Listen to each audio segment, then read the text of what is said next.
Hello hello hello, कैसे हैं आप? How are you?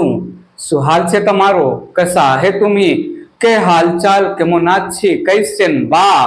ठीक है बा। मैं आपका अपना बॉटनी प्रोफेसर अर्जुन एकेडमी में आपका शानदार जोरदार जबरदस्त स्वागत करता हूं। प्रीवियस वीडियो लेक्चर में हमने quantum requirement, quantum yield, chemiosmotic theory और red drop and Emerson enhancement effect finish किया था। Red drop Emerson enhancement effect process के थ्रू हमने यह समझा कि क्यों दो फोटो सिस्टम होने चाहिए। रेड ड्रॉप और इमर्सन एनहांसमेंट एक्सपेरिमेंट ये प्रूव किया कि थैलाकोइड मेम्ब्रेन के ऊपर दो फोटो सिस्टम साइमल्टेनियसली टुगेदर काम कर रहे हैं और दो फोटो सिस्टम होते हैं ड्यूरिंग लाइट रिएक्शन। ठीक है, quantum requirement number of photon या जो है फोटोन या लाइट क्वांटम एक ऑक्सीजन के रिलीज के लिए, क्वांटम यील्ड एक फोटोन पर कितने ऑक्सीजन रिलीज होंगे, हमने बातें की। Chemiosmotic theory most widely accepted theory है for the production of ATP and NADPH2 that says कि एटीपी का फॉर्मेशन एडीपी और इनऑर्गेनिक फॉस्फेट को कंबाइन करके बनता है, जिसके लिए चाहिए एनर्जी, और एनर्जी मिलेगा by breaking of proton concentration gradient across the membrane। Hills का अपना अलग स्टोरी था जहां पर साइक्लिक और नॉन साइक्लिक फोटोफॉस्फोराइलेशन के लैंग्वेज में उन्होंने एटीपी और NADPH2 का फॉर्मेशन करवाया था। पीटर मिचेल ने केमियोस्मोटिक थ्योरी दिया। बातें फिनिश हो गई। हमने जो है लाइट फेज फोटोसिंथेसिस को दो पार्ट में हमने डिवाइड किया था, light phase, dark phase. Light phase also called light reaction, light dependent phase. ठीक है, हमने हिल्स रिएक्शन भी नाम दिया, फोटोकेमिकल रिएक्शन नाम दिया, जिसका पर्पस था इंसिडेंट लाइट एनर्जी को केमिकल एनर्जी के फॉर्म में कन्वर्ट करना। हमने एटीपी NADPH2 बनवा लिया, जिसको हम एसिमिलेटरी पावर नाम देते हैं, एटीपी और NADPH2 को। एटीपी अकेले में सोर्स ऑफ एनर्जी, NADPH2 अकेले में रिड्यूसिंग पावर बोला जाता है। तो लाइट फेज की स्टोरी खत्म किया। ठीक है, बात आगे ले चल रहा हूं। Second phase of the photosynthesis start कर रहा हूं। पहला ही क्वेश्चन मैंने आपके सामने रखा, where are ATP and NADPH2 used? Light phase में इंसिडेंट लाइट एनर्जी को पिगमेंट ने ट्रैप किया, फोटोसिस्टम 1 फोटोसिस्टम 2 के पिगमेंट ने ट्रैप किया और जो है प्रोसेस किया, जो है बनाया एटीपी NADPH2। ये हिल्स के रिएक्शन में या केमियोस्मोटिक थ्योरी के लैंग्वेज में भी जो प्रोटॉन कंसंट्रेशन ग्रेडियंट के ब्रेकिंग से बना एटीपी और NADPH2 कहां यूज होगा? So where are ATP and NADPH2 used? का आंसर है in dark phase।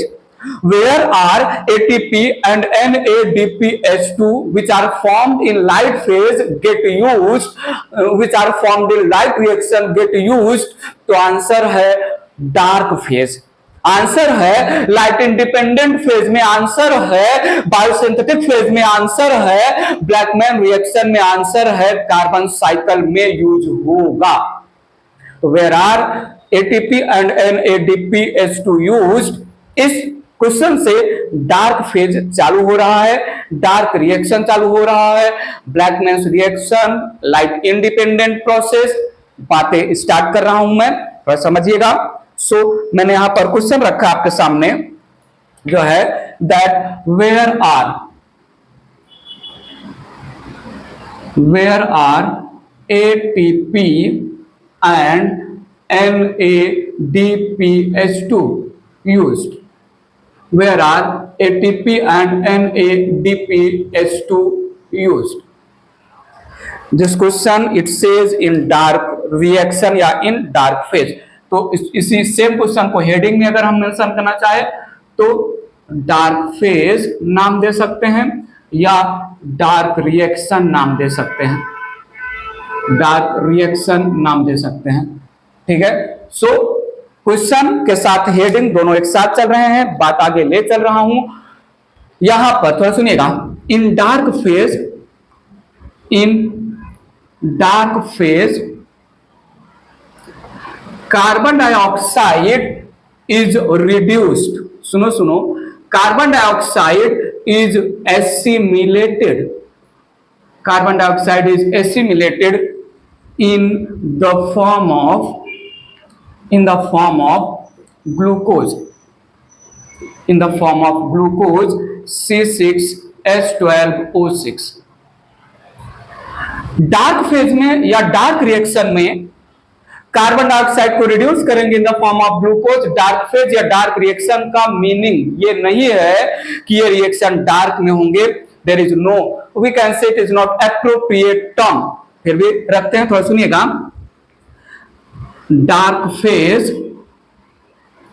और dark reaction does not mean that process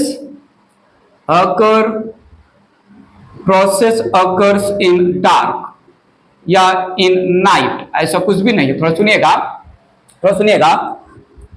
process of dark reaction is not directly depend on light. Instead it is depend on products of light या light phase, products of light या light phase, light reaction। लो आंसर मिल गया। Where are ATP and NADPH2 used, ATP और NADPH2 ही है products of light phase, तो यूज कहां होने वाले हैं? डार्क रिएक्शन में। सो मैंने यहां पर बोला इन जो है ऐसा मेंशन करते हैं, ATP and NADPH2, ATP and NADPH2 are used in reduction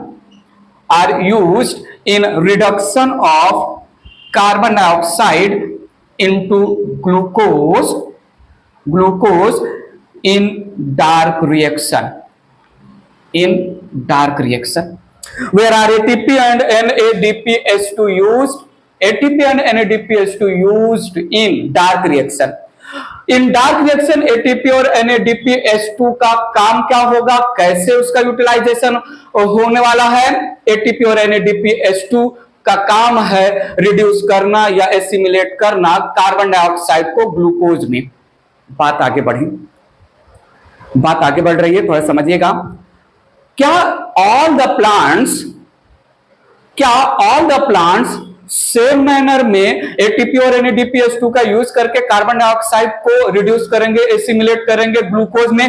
क्या ऑल द प्लांट्स एक ही मेथड के थ्रू फूड या ग्लूकोज सिंथेसाइज करते हैं, या वेरिएशन है फूड सिंथेसिस प्रोसेस का? फूड सिंथेसिस प्रोसेस जैसे ही बोला जाए समझ जाइएगा डार्क रिएक्शन या dark phase.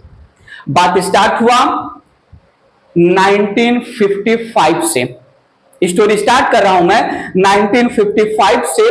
Melvin kelvin scientist, जिनका एग्जाम्पल सबसे ज्यादा यूज होता है, मेल्विन कैल्विन साइंटिस्ट ने इनके साथ बेंसन, मेल्विन कैल्विन एक नाम है और इनके साथ बेंसन और भी बहुत सारे कोवर्कर थे। इन्होंने सेनेडेस्मस और क्लोरेला ग्रीन एल्गी पर काम किया। सेनेडेस्मस और क्लोरेला को मेल्विन कैल्विन ने प्रोवाइड किया सोर्स ऑफ कार्बन डाइऑक्साइड या जो है ग्लूकोज बनाने के लिए कार्बन डाइऑक्साइड मेल्विन कैल्विन ने जो क्लोरेला को दिया उसको कर दिया radio active. So carbon dioxide का कार्बन उन्होंने C12 की जगह पर रेडियो एक्टिव C14 कर दिया। तो radio active carbon dioxide chlorella के सेल में इंट्रोड्यूस किया। और ये रेडियो एक्टिव कार्बन डाइऑक्साइड कहां कहां कहां कहां कैसे कैसे कौन कौन से बायोमोलिक्यूल में कौन कौन से कंपाउंड के थ्रू फाइनली जो है फिक्स हो गया ग्लूकोज में, इस पाथवे को फाइंड आउट किया। दो इन्होंने मेथड यूज किए थे, एक था ऑटो रेडियोग्राफी और दूसरा था क्रोमैटोग्राफी। इन दोनों के बारे में ज्यादा डिटेल में नहीं जानना है। ऑटो रेडियोग्राफी एंड क्रोमैटोग्राफी दो जो है प्रोसेस के थ्रू, दो मेथड के through radio active carbon dioxide जो क्लोरेला को प्रोवाइड किया गया, वो radio active carbon dioxide chlorella के सेल में कौन कौन से इंटरमीडिएट कंपाउंड के थ्रू पास होके फाइनली कन्वर्ट हुआ, फिक्स हुआ इन द फॉर्म ऑफ ग्लूकोज, पता किया। मेल्विन कैल्विन का ऑब्जर्वेशन ये था कि जो रेडियो एक्टिव कार्बन डाइऑक्साइड उन्होंने क्लोरेला को दिया, वो सबसे पहले उनको मिला फॉस्फोग्लिसरिक एसिड में, 3-फॉस्फोग्लिसरिक एसिड PGA में वो कार्बन डाइऑक्साइड का उन्होंने ऑटो रेडियोग्राफी किया। तो कार्बन डाइऑक्साइड उनको सबसे पहले कार्बन डाइऑक्साइड प्रोवाइड किया। कार्बन डाइऑक्साइड सबसे पहले उनको मिला एक स्टेबल प्रोडक्ट में, उस स्टेबल प्रोडक्ट का नाम था PGA, जो 3 कार्बन का कंपाउंड होता है। तो इन्होंने अब 3 कार्बन के कंपाउंड PGA में radio active carbon dioxide fix हो गया, एंड देन उन्होंने फर्दर जो है स्टोरी को आगे जाने दिया। फाइनली ग्लूकोज में उन्होंने carbon dioxide, radio active carbon dioxide का प्रेजेंस देखा। As the provided radio active carbon dioxide get converted into first stable product of 3 carbon compound, that is 3PGA या 3-फॉस्फोग्लिसरिक एसिड। इसलिए इस मेथड के थ्रू, कौन से मेथड के थ्रू? उस मेथड के थ्रू जिस मेथड में कार्बन डाइऑक्साइड का पहला फिक्सेशन हुआ PGA में, फॉस्फोग्लिसरिक एसिड में। इस पाथवे को, इस साइकिल को मेल्विन कैल्विन ने C3 साइकिल नाम दिया। बात और आगे हम बढ़ाएंगे। स्टोरी यहीं पर नहीं रुकी। क्या सभी प्लांट में, क्या ऑल द प्लांट में कार्बन डाइऑक्साइड सबसे पहले फिक्स होगा 3PGA में, या और भी अलग अलग कंपाउंड में फिक्स होंगे? तो ऐसे में एक और पाथवे का जो है डिस्कवरी हुआ, जहां पर कार्बन डाइऑक्साइड सबसे पहले फिक्स होता है 4 कार्बन का compound oxalo acetic acid OAA में। वहां से उन्होंने स्टोरी जो है, वहां से स्टोरी आया कि एक और पाथवे होता है C4 पाथवे। C3 और C4 पाथवे का इंटरमीडिएट एक तीसरा पाथवे होता है CAM pathway, crassulacean acid metabolism, CAM pathway. तो हम डार्क रिएक्शन में 3 साइकिल या 3 पाथवे के थ्रू अलग अलग प्लांट्स में कैसे जो है कार्बन डाइऑक्साइड रिड्यूस होता है in the form of glucose समझेंगे। Will need your attention. C3 pathway universal pathway है। लाइन पे ध्यान दीजिएगा। C3 पाथवे के थ्रू क्या है? C3 पाथवे बताएंगे। C3 पाथवे या C3 साइकिल के थ्रू कार्बन डाइऑक्साइड का रिडक्शन या एसिमिलेशन ग्लूकोज में, ये यूनिवर्सल साइकिल, यूनिवर्सल पाथवे है। हर एक टाइप के प्लांट में ये होगा ही होगा, including C3 pathway. few plants they show additional process या additional pathway, जिसको हम C4 पाथवे बोलते हैं, ठीक है। और CAM pathway basically desert plant में, जीरोफाइट्स प्लांट में आएगा, बताएंगे हम। सो ऑल द प्लांट्स जिसमें कार्बन डाइऑक्साइड का फर्स्ट फिक्सेशन होगा 3PGA में, उन सारे प्लांट्स को हम बोलेंगे कि C3 साइकिल या C3 प्लांट या C3 पाथवे वाले प्लांट है या परफॉर्म कर रहे हैं। और ऑल द प्लांट्स जिनमें कार्बन डाइऑक्साइड का सबसे पहला फिक्सेशन होगा 4 कार्बन का कंपाउंड ऑक्सैलो एसिटिक एसिड में, इन सारे प्लांट्स को हम C4 प्लांट्स बोलेंगे। ऐसे पाथवे को, ऐसे साइकिल को जहां पर पहला स्टेबल प्रोडक्ट, पहला फिक्स्ड प्रोडक्ट कार्बन डाइऑक्साइड को लेके 4 कार्बन का ऑक्सैलो एसिटिक एसिड मिलेगा, वो हुआ C4 पाथवे या C4 साइकिल। बात आगे ले चलते हैं, ठीक है। ये इरेज कर रहा हूं, ले चलते हैं डार्क रिएक्शन, डार्क फेज को आगे मैंने यहां पर रखा इन 1955. Melvin Calvin, Benson and co-workers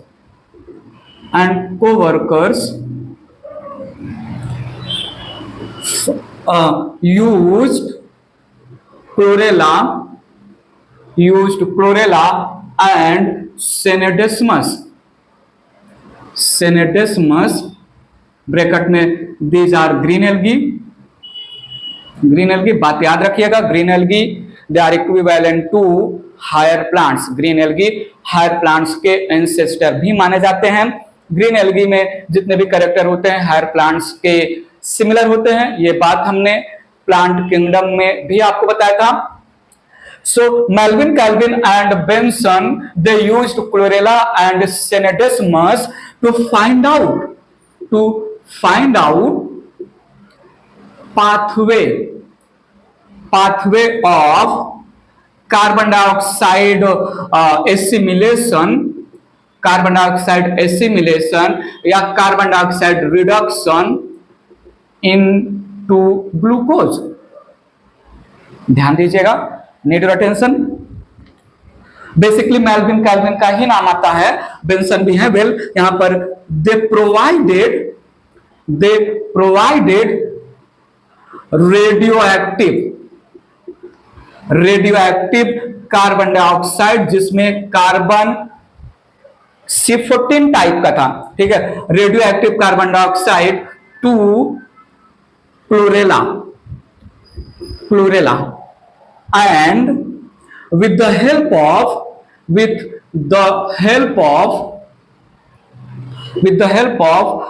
chromatography and autoradiography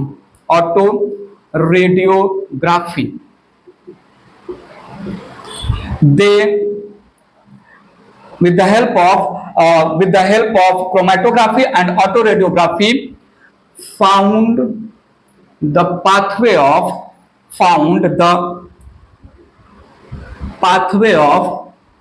carbon dioxide reduction.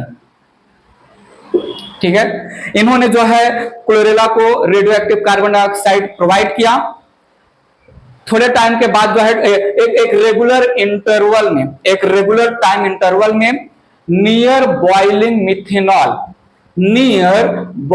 Methanol का यूज करके क्लोरेला को टपका देते थे। कार्बन डाइऑक्साइड दिया, थोड़े टाइम के बाद क्लोरेला को नियर बॉइलिंग मिथेनॉल का यूज करके मार दिया। फिर जो है कहां पर कार्बन डाइऑक्साइड है क्लोरेला में, उसको जो है क्रोमेटोग्राफी और ऑटोरेडियोग्राफी के थ्रू फाइंड आउट कर लिया।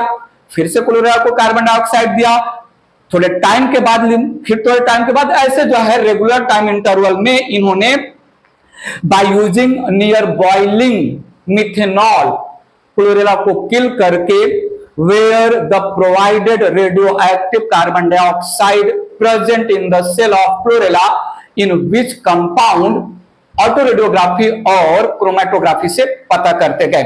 तो सुनिएगा, they found that in chlorella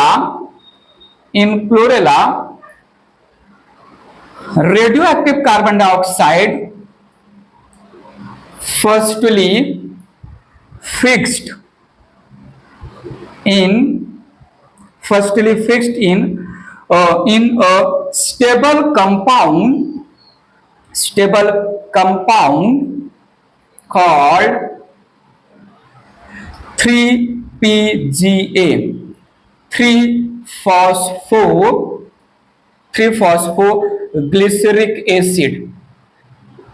इसको 3-फॉस्फोग्लिसरेट भी बोल सकते हैं, फॉस्फोग्लिसरिक एसिड, 3-फॉस्फेट, तीन तरीके से इसको मैं नाम दे सकता हूं। 3PGA को एक नाम, पूरा नाम है 3-फॉस्फोग्लिसरिक एसिड, 3-फॉस्फोग्लिसरेट भी बोल सकते हैं, या इस कंपाउंड को ग्लिसरिक एसिड 3-फॉस्फेट भी नाम देते हैं। बात समझा? This 3PGA is 3 carbon compound, 3 carbon compound, ठीक है। thus they gave या they introduced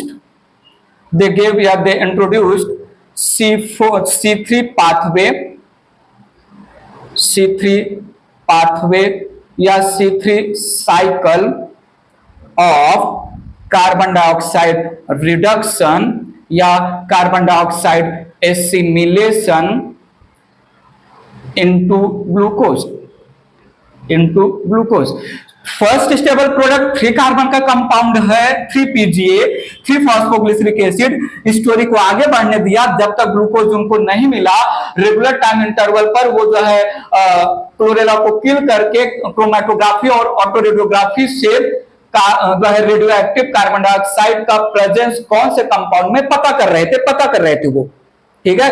और क्लोरेला में कार्बन डाइऑक्साइड जिस साइकिल के थ्रू, जिस पाथवे के थ्रू फाइनली उनको मिला ग्लूकोज में, उस साइकिल या उस पाथवे में कार्बन डाइऑक्साइड का पहला फिक्सेशन 3 कार्बन कंपाउंड में हुआ था। 3PGA में उनको जो है radio active carbon dioxide fix हुआ मिला। इसलिए क्लोरेला में कार्बन डाइऑक्साइड के रिडक्शन या एसिमिलेशन इनटू ग्लूकोज के साइकिल को उन्होंने C3 साइकिल नाम दिया। अब कैल्विन और बेंसन ने क्लोरेला में C3 साइकिल डिस्कवर किया। फेमस होना तो बनता है ना, इसलिए हम कैल्विन साइकिल को C3 साइकिल को कैल्विन साइकिल या कैल्विन बेंसन साइकिल भी नाम देते हैं। बात रेस करके आगे ले चल रहा हूं। देखिएगा मैंने यहां पर क्या बोला, C3 साइकिल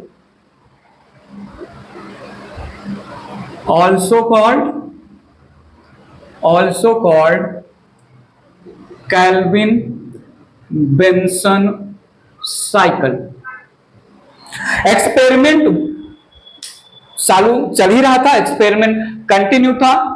किस बात को लेकर एक्सपेरिमेंट कंटिन्यू था? क्या हर एक प्लांट में C3 साइकिल ही एक इकलौता साइकिल है जिसके थ्रू कार्बन डाइऑक्साइड रिड्यूस या एसिमिलेट होता है ग्लूकोज में? तो पता चला कि, थोड़ा सुनिएगा यहां पर, थोड़ा सुनिएगा, जो है देयर इज, ऐसा मैं स्टेटमेंट दे रहा हूं, there is one more cycle of CO2 fixation. ये लैंग्वेज पे ध्यान दीजिए। C3 साइकिल को मैं CO2 fixation, CO2 reduction, CO2 assimilation तीनों नाम दूंगा, लेकिन अब जो मैं साइकिल आगे आपको बोलने जा रहा हूं वो केवल और केवल CO2 फिक्सेशन वाला साइकिल है। CO2 रिडक्शन या एसिमिलेशन के लिए एप्लीकेबल नहीं है ये साइकिल, बात हम बताएंगे। There is one more cycle of CO2 fixation found in which the first stable product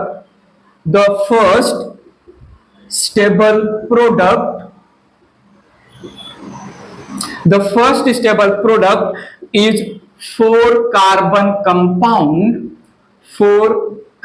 compound that is OAA, oxaloacetic acid, OAA, oxaloacetic acid, oxaloacetate भी नाम दे सकते हैं। This pathway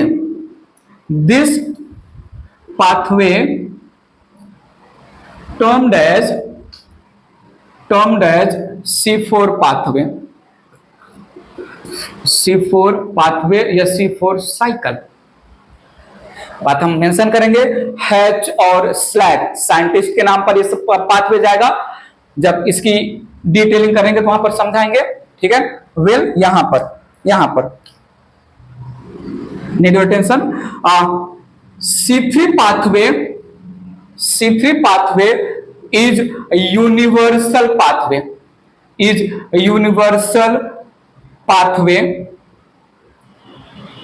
C3 pathway is universal pathway of reduction या assimilation of CO2 into glucose। Into glucose. ये बहुत important line है। Including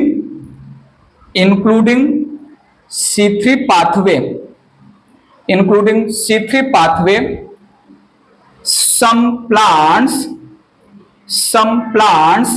have additional process या पाथवे बोल दें, some plant have additional process या एडिशनल रिएक्शन या additional pathway on the name of, या ठीक है, called C4 pathway, C4 pathway, ठीक है। हर वो प्लांट जिन प्लांट में फर्स्ट स्टेबल प्रोडक्ट 3 कार्बन का फॉस्फोग्लिसरिक एसिड होगा, हर उन प्लांट को C3 प्लांट बोलेंगे। हर वो प्लांट जिन प्लांट में फर्स्ट स्टेबल प्रोडक्ट 4 कार्बन का जो है ऑक्सैलोस्टिक एसिड होगा, उन प्लांट्स को हम नाम देंगे C4 प्लांट, ठीक है। बात आगे और भी बहुत सारी बातें डिस्क्लोज होने वाली हैं, ये इरेज कर रहा हूं, बात आगे बढ़ा रहा हूं, थोड़ा सुनिएगा। All those plants in which first stable product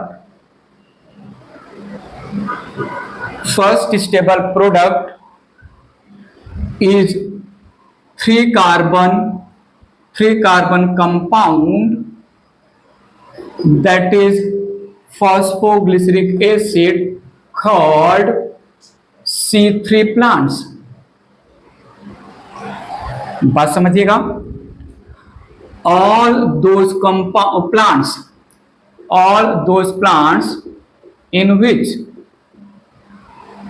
first stable product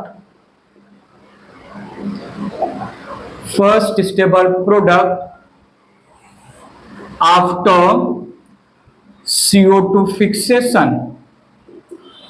is 4 carbon compound,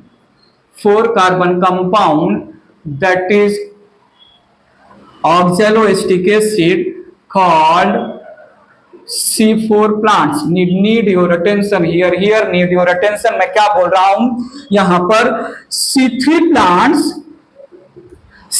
plants have only C3 pathway या C3 cycle। C3 plants have only C3 pathway या C3 cycle for carbon dioxide fixation and reduction। Need your attention। C4 plants have C4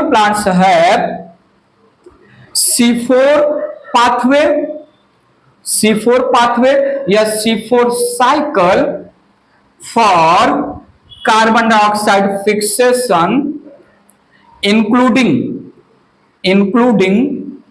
C3 pathway या C3 cycle।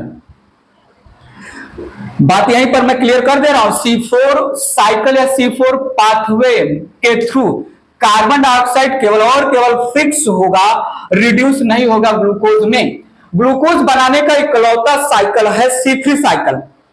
कुछ plant C3 cycle के पहले एक और pathway perform करते हैं। क्यों कर रहे हैं, क्या जरूरत है उन प्लांट्स को, बड़ी खूबसूरत स्टोरी है, हम आगे बताएंगे, ठीक है। सो C3 प्लांट में CO2 का फिक्सेशन और रिडक्शन के लिए केवल और केवल C3 साइकिल काम कर रहा है। C4 प्लांट में जो है C3 साइकिल या C3 पाथवे के पहले एक और पाथवे होता है, C4 पाथवे इंपॉर्टेंट है। क्यों C4 प्लांट्स को C3, जब C3 प्लांट C3 साइकिल के थ्रू CO2 का फिक्सेशन और reduction in the form of glucose कर रहे हैं, कर सकते हैं, और C4 प्लांट में भी C3 पाथवे या C3 साइकिल होता है, तो C3 प्लांट को क्या जरूरत है, एक एडिशनल पाथवे के साथ C3 पाथवे कंप्लीट करने की, हम बताएंगे। थोड़ा सुनिएगा, बात आगे लिया यहां पर। Desert plants perform an intermediate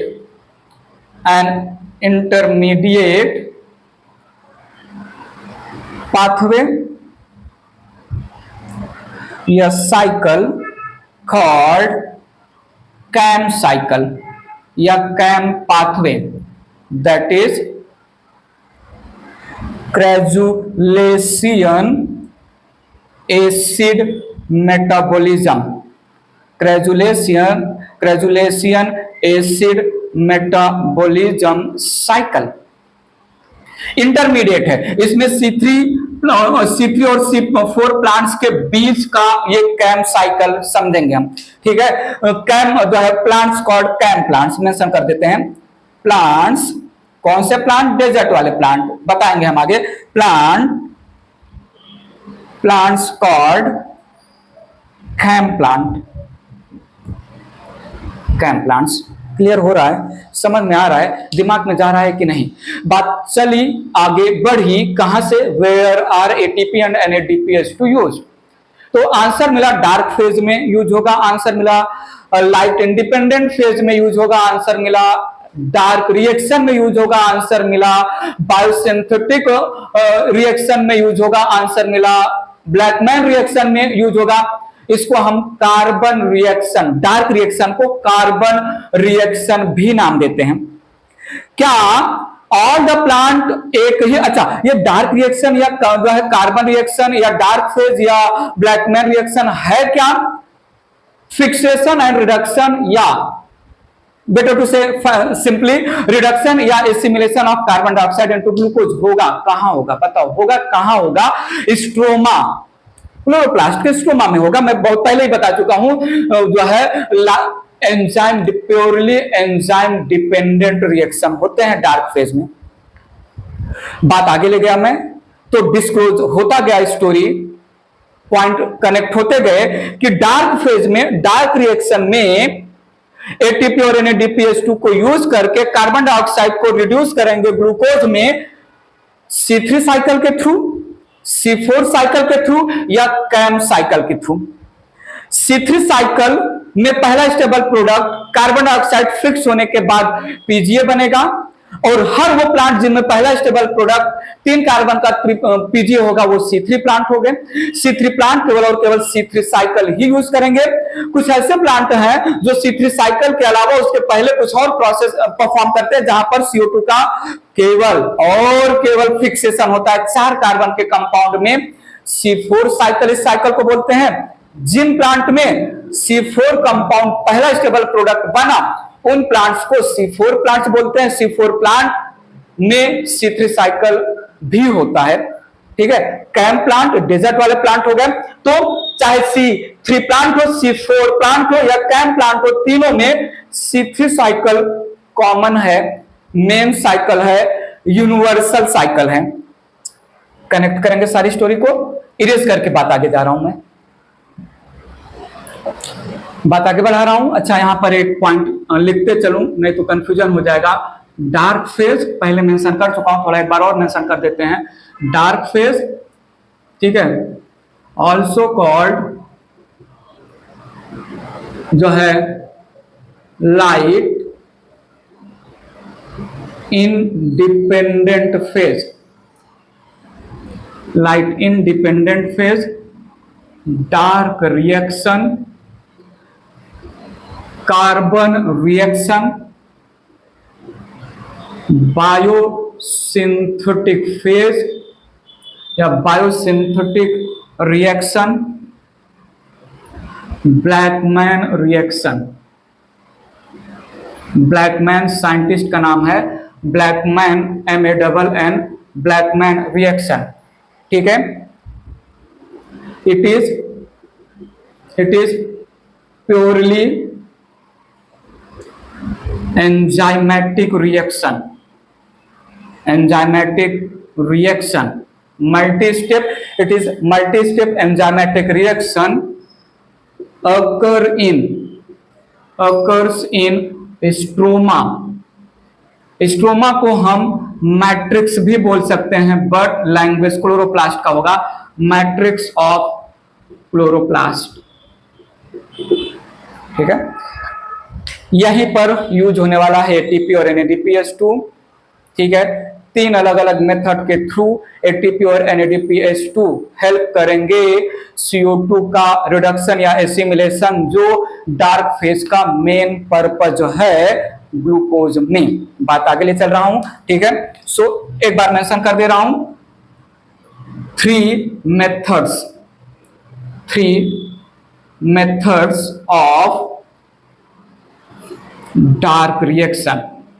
dark reaction appropriate term नहीं है, डार्क रिएक्शन से कंफ्यूजियाना मत कि डार्क में होगा, नहीं, ये साइमल्टेनियसली चलते रहता है।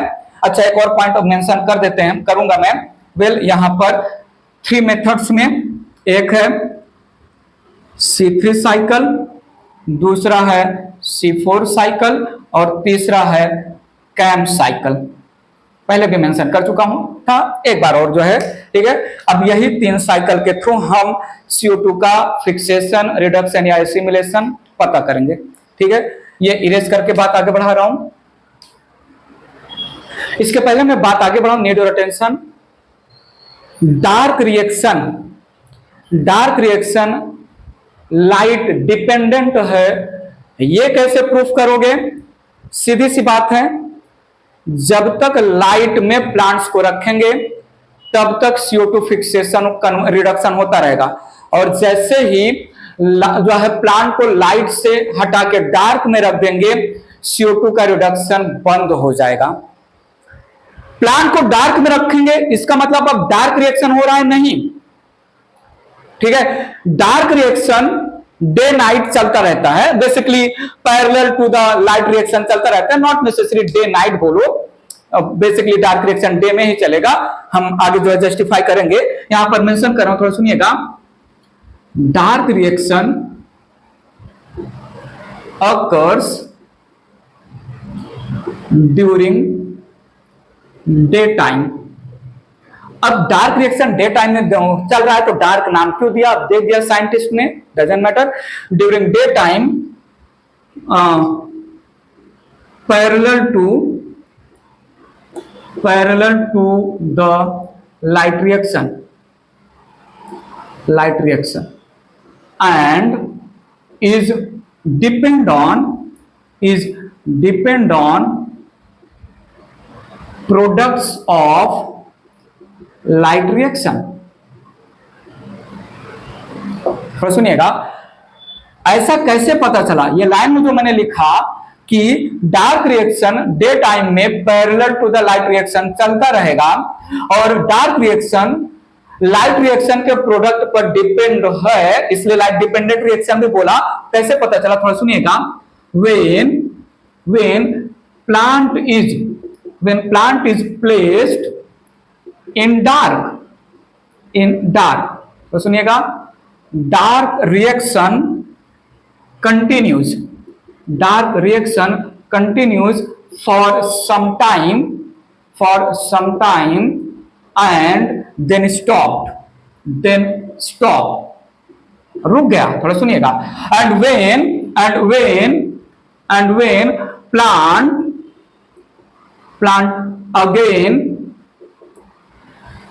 again placed back in light, dark reaction started again। जब तक प्लांट लाइट में है तब तक डार्क रिएक्शन हो रहा है, मतलब कार्बन डाइऑक्साइड ग्लूकोज में कन्वर्ट हो रहा है। प्लांट को मैंने डार्क में रखा, थोड़े टाइम तक कार्बन डाइऑक्साइड का reduction in the form of glucose, that means dark reaction चल रहा था। थोड़े टाइम के बाद कार्बन डाइऑक्साइड का रिडक्शन या एसिमिलेशन ग्लूकोज में होना बंद हो गया। वापस से जब मैंने प्लांट को रखा इन द लाइट, तो वापस से कार्बन डाइऑक्साइड का रिडक्शन या assimilation in the form of glucose होने लगा। तो कार्बन डाइऑक्साइड का reduction in the form of glucose nothing but dark reaction, और डार्क रिएक्शन लाइट के प्रोडक्ट पर डिपेंड है, कैसे पता चला? जैसे मैं प्लांट को डार्क में रख दे रहा हूं, डार्क रिएक्शन बंद हो जा रहा है, वापस जो है प्लांट को लाइट में रख रहा हूं, डार्क रिएक्शन चालू हो जा रहा है। मतलब क्या हुआ? जब मैंने प्लांट को डार्क में रखा तब लाइट रिएक्शन लाइट के अनअवेलेबिलिटी में नहीं होगा। बात क्लियर है? जब मैंने प्लांट को लाइट डार्क में रखा तो प्लांट के लीफ को इंसिडेंट लाइट नहीं मिलेगा। इंसिडेंट लाइट नहीं मिलेगा तो फोटोफॉस्फोराइलेशन या जो है केमियोस्मोटिक थ्योरी के थ्रू लाइट रिएक्शन में जो एटीपी और NADPH2 बनता है वो नहीं बनेगा। और जब एटीपी और NADPH2 नहीं बनेगा तो जो पहले से कलेक्टेड एटीपी और NADPH2 जब तक क्लोरोप्लास्ट में अवेलेबल है तब तक ही प्लांट डार्क में dark reaction that is carbon dioxide का reduction in the form of glucose कर पाएगा। और जैसे ही प्रीवियसली स्टोर्ड एटीपी और NADPH2 खत्म हो गया तब डार्क में डार्क रिएक्शन नहीं कर पाएगा प्लांट। वापस मैंने डार्क से प्लांट को लाया लाइट में तो फिर से लाइट रिएक्शन चालू हो गया, फिर से नए मॉलिक्यूल ऑफ एटीपी और NADPH2 बनने चालू हो गए और फिर से हमने देखा कि कार्बन डाइऑक्साइड रिड्यूस या एसिमिलेट होने लगा ग्लूकोज में। मतलब डार्क रिएक्शन। तो डिपेंडेंसी हम प्रूव कर सकते हैं ना। बात क्लियर है? बात क्लियर है? सो ये रहा पूरा इंट्रोडक्शन, पूरा जो है फाउंडेशन डार्क फेज से रिलेटेड एवरीथिंग हो गया। अब one by one dark reaction में 3 अलग टाइप के पाथवे या साइकिल हैं। स्टार्ट कर रहा हूं ये इरेज करके। स्टार्ट करता हूं मैं यहां पर C3 पाथवे या C3 साइकिल। ध्यान दीजिएगा प्लीज। C3 साइकिल या PCR साइकिल या फोटोसिंथेटिक कार्बन रिडक्शन साइकिल या जो है नाम दे सकते हैं इसको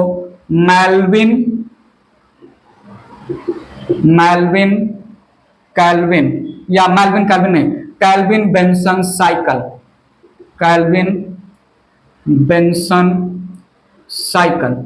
रिडक्टिव PPP साइकिल भी आता है फॉस्फेट करके, पेंटोज फॉस्फेट पाथवे साइकिल भी आता है, मेंशन कर सकते हैं। Reductive pentose phosphate cycle. ठीक है, इतने अलग अलग नाम से हम पहला साइकिल स्टार्ट कर रहे हैं। तो सुनिएगा, परफॉर्म्ड बाय C3 प्लांट्स। ठीक है, mostly C3 plants are dicots. Mostly, not always, they are all the plants. ठीक है, mostly C3 plants they are dicots. ठीक है, few are monocots like rice, wheat, barley, grasses etcetera. ठीक है, और इसमें डाइकॉट में जो है पी प्लांट आ जाएगा, बीन प्लांट आ जाएगा, टोमेटो आ जाएगा, बेल पेपर आ जाएगा। अदर मेंशन कर लेते हैं जो मेरे माइंड में है। अदर C3 प्लांट्स ने मैं ले सकता हूं टोमेटो, मैं ले सकता हूं स्पिनच या पी प्लांट ले सकता हूं, बेल पेपर ले सकता हूं। ठीक है, और भी बहुत सारे हैं, फिर इतना ही मेंशन कर रहा हूं। तो सुनिएगा, यहां पर आगे मैं बढ़ा, स्टोरी को ले चला, पहले भी मेंशन कर चुका हूं, बट वो जो है मेंशन करते हुए इंटर करते हैं C3 साइकिल में। Here in C3 cycle first stable product after CO2 fixation is 3 carbon compound that is 3PGA, hence named C3 cycle. Most of the places पे 3 स्टेप में C3 साइकिल को finish करवाया गया है, कहीं कहीं पर एक और जो है स्टेप लिया गया, 4 स्टेप। मैं थोड़ा डिटेल में जाऊंगा इनको बताते हुए, इन स्टेप्स को इरेज करके ले चल रहा हूं। C3 साइकिल कैसे फिनिश होगा, कैसे CO2 ग्लूकोज में एसिमिलेट होगा, इरेज कर रहा हूं। C3 साइकिल स्टार्ट करने जा रहा हूं। मुझे आपका पूरा अटेंशन यहां चाहिए व्हाइट बोर्ड की तरफ, तो सुनिएगा। C3 cycle completes in 3 steps। बात समझिएगा प्लीज। यहां पर मैंने लिया, पहला स्टेप है कार्बोक्सिलेशन, दूसरा स्टेप है रिडक्शन, इस स्टेप को हम ग्लाइकोलाइटिक रिवर्सल भी नाम देते हैं स्टेप को। और तीसरा स्टेप है रीजनरेशन। ठीक है, कहीं कहीं पर 4 स्टेप लिया गया है, तो मेंशन कर देते हैं। There are 4 steps. ठीक है, 3 स्टेप मेन है, बट मेंशन कर दे रहा हूं इसको, जो है इस स्टोरी से थोड़ा अलग ही समझिएगा। There are 4 steps in C3 cycle. पहला है कार्बोक्सिलेशन, दूसरा रिडक्शन, तीसरा जो है सिंथेसिस, और चौथा रीजनरेशन। ठीक है, अब 1 बाय 1 पहले मैं जो है साइकिल कंप्लीट कर देता हूं रिप्रेजेंटेटिव स्ट्रक्चर के थ्रू, फिर हम थ्योरी वाइज डिटेल समझेंगे। इरेज कर रहा हूं, पूरा ध्यान यहां पर दीजिएगा। ये आया CO2, ध्यान दीजिएगा प्लीज। CO2 लीफ के स्टोमाटा के थ्रू अंदर आया, लीफ के मेसोसेल के अंदर गया, मेसोफिल सेल के अंदर साइटोप्लाज्म के थ्रू क्लोरोप्लास्ट में गया, क्लोरोप्लास्ट में वो स्ट्रोमा में पहुंच गया। लीफ के स्टोमाटा के थ्रू मेसोफिल सेल में एंट्री मारा, साइटोप्लाज्म को क्रॉस किया, क्लोरोप्लास्ट के मेम्ब्रेन को क्रॉस किया और आ गया in the stroma of chloroplast CO2। कहीं कहीं पर लोग जो है CO2 जब स्टोमा में आएगा तो वाटर के साथ रिएक्ट भी करेगा, तो कहीं कहीं पर लोग जो है H2CO3 या HCO3 इसको भी यूज करते हैं स्टोरी को बताने के लिए। मैं सिर्फ मेंशन कर दे रहा हूं, बाइकार्बोनेट जैसा कुछ स्टोरी यूज करते हैं। बाइकार्बोनेट जो है CO2 और H2O के कॉम्बिनेशन से बनेगा जब CO2 स्ट्रोमा ऑफ क्लोरोप्लास्ट में वाटर भी रहेगा। वेल, मैं CO2 को लेके बात आगे बढ़ा रहा हूं। आया carbon dioxide in the stroma of the chloroplast, carbon dioxide in the stroma of जो है क्लोरोप्लास्ट आया, और इस कार्बन डाइऑक्साइड का वेलकम किया स्ट्रोमा में प्रेजेंट RUBP मॉलिक्यूलर कंपाउंड ने, या RUDP। ठीक है, CO2 जो आया इन द क्लोरोप्लास्ट उसको एक्सेप्ट किया, वेलकम किया RUBP या RUDP, राइबोलोज 1,5 बिसफॉस्फेट या राइबोलोज 1,5 डाइफॉस्फेट ने एक्सेप्ट किया। ठीक है, अब बात समझिएगा यहां पर। RUBP या RUDP का एक मॉलिक्यूल 5 कार्बन का है। मैं फिलहाल इस पूरी स्टोरी में शॉर्ट फॉर्म लिखूंगा, फुल फॉर्म वर्बली बोलूंगा, बाद में जब साइकिल कंप्लीट हो जाएगा तो फुल फॉर्म हर एक मॉलिक्यूल का मैं मेंशन कर दूंगा। RUBP या RUDP first carbon dioxide acceptor है C3 प्लांट में, C3 साइकिल में। 5 कार्बन का कंपाउंड ने कार्बन डाइऑक्साइड को एक्सेप्ट किया और इसने बनाया जो है ये कन्वर्ट होगा एक अनस्टेबल, जिसको मेंशन करो या ना करो ज्यादा जरूरी नहीं है, फिर भी मेरे माइंड में है तो मैं मेंशन कर दे रहा हूं। एक अनस्टेबल इंटरमीडिएट बनेगा, एक अनस्टेबल इंटरमीडिएट बनेगा, नाम है कार्बोक्सी कीटो राइबिटॉल बिसफॉस्फेट। कार्बोक्सी कीटो राइबिटॉल बिसफॉस्फेट, बिसफॉस्फेट ये एक अनस्टेबल इंटरमीडिएट है, ये कीटो एसिड है, ये बाय नेचर ये कीटो एसिड कंपाउंड है, अनस्टेबल कंपाउंड है। ये जल्दी ही, ये तुरंत ही कन्वर्ट हो जाएगा, ये तुरंत ही कन्वर्ट हो जाएगा जो है स्टेबल कंपाउंड 3PGA में। किसमें कन्वर्ट हो जाएगा? 3-फॉस्फोग्लिसरिक एसिड में। तो C3 साइकिल में RuBP first carbon dioxide acceptor है और फर्स्ट स्टेबल प्रोडक्ट जो C3 साइकिल में बना वो है 3-फॉस्फोग्लिसरिक एसिड या ग्लिसरिक एसिड 3-फॉस्फेट। 3 कार्बन का कंपाउंड है, 3 कार्बन का कंपाउंड है, ये बात समझिएगा, 3 कार्बन का कंपाउंड है। यहां पर हो क्या रहा है? कार्बन डाइऑक्साइड RuBP के साथ जुड़ रहा है, बात समझिएगा। यहां पर RuBP कार्बन डाइऑक्साइड के साथ रिएक्ट कर रहा है, तो क्या मैं बोलूं कार्बन डाइऑक्साइड का RuBP के साथ रिएक्ट होना process called carboxylation, addition of carbon dioxide to the substrate called carboxylation. अगर यही RuBP से कार्बन डाइऑक्साइड बाहर निकालता, रिलीज करता तो डिकार्बोक्सिलेशन हो जाता। तो यहां पर पहला स्टेप लिया मैंने कार्बोक्सिलेशन। क्या किया मैंने?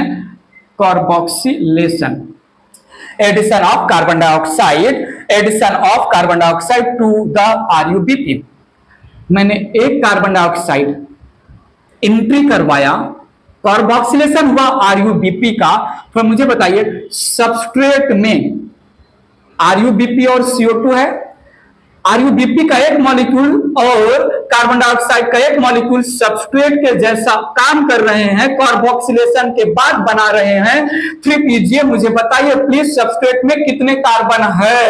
RuBP के पास 5 कार्बन, कार्बन डाइऑक्साइड के पास 1 कार्बन, टोटल सबस्ट्रेट में 6 कार्बन है ना। हेलो, कितने कार्बन है यहां पर? 6 कार्बन है। सबस्ट्रेट के पास 6 कार्बन है तो क्या मैं बोलूं प्रोडक्ट के पास भी 6 कार्बन होना चाहिए? लेकिन यहां पर जो प्रोडक्ट बना वो तो 3 कार्बन का कंपाउंड है ना। सबस्ट्रेट के पास 6 कार्बन टोटल, प्रोडक्ट के एक मॉलिक्यूल में, फर्स्ट स्टेबल प्रोडक्ट के एक मॉलिक्यूल में 3 कार्बन है, तो क्या मैं बोलूं मुझे यहां पर 2 मॉलिक्यूल बनाने पड़ेंगे। अब बात समझिएगा, 2 मॉलिक्यूल, एक 3PGA के पास 3 कार्बन, दूसरे 3PGA के पास 3 कार्बन, 3 6 कार्बन हो जाएंगे। अगर आपको याद हो तो जब मैंने जो है साइक्लिक और नॉन साइक्लिक फॉस्फोराइलेशन फिनिश किया था तो वहां पर आपको बताया था कि एक ग्लूकोज मॉलिक्यूल बनाने के लिए 6 कार्बन डाइऑक्साइड चाहिए। एक ग्लूकोज मॉलिक्यूल बनाने के लिए 6 कार्बन डाइऑक्साइड चाहिए। मैं एक कार्बन डाइऑक्साइड के थ्रू C3 साइकिल पूरा कंप्लीट करवा दूं और आपको बोलूं 6 बार ये साइकिल आपको चलानी है, इमेजिन करना है, तब कहीं जाके एक ग्लूकोज बनेगा। समझो बात, समझो। एक कार्बन डाइऑक्साइड मैं पूरे प्रोसेस में यूज करके स्टोरी खत्म कर दूं और बोलूं कि ऐसे में आप 6 turn off this cycle calculate करो, तब कहीं जाके एक ग्लूकोज बनेगा 6 टन। या मैं क्या कन्वीनियंट के लिए और समझने के लिए, या फाइनली क्या मैं डायरेक्ट यहां पर 6 कार्बन डाइऑक्साइड ले लूं? क्या मैं यहां पर डायरेक्ट 6 कार्बन डाइऑक्साइड ले लूं? जब 6 कार्बन डाइऑक्साइड से ग्लूकोज मॉलिक्यूल बनेगा तो क्यों ना स्टोरी मैं 6 कार्बन डाइऑक्साइड के लैंग्वेज में ही फिनिश करूं।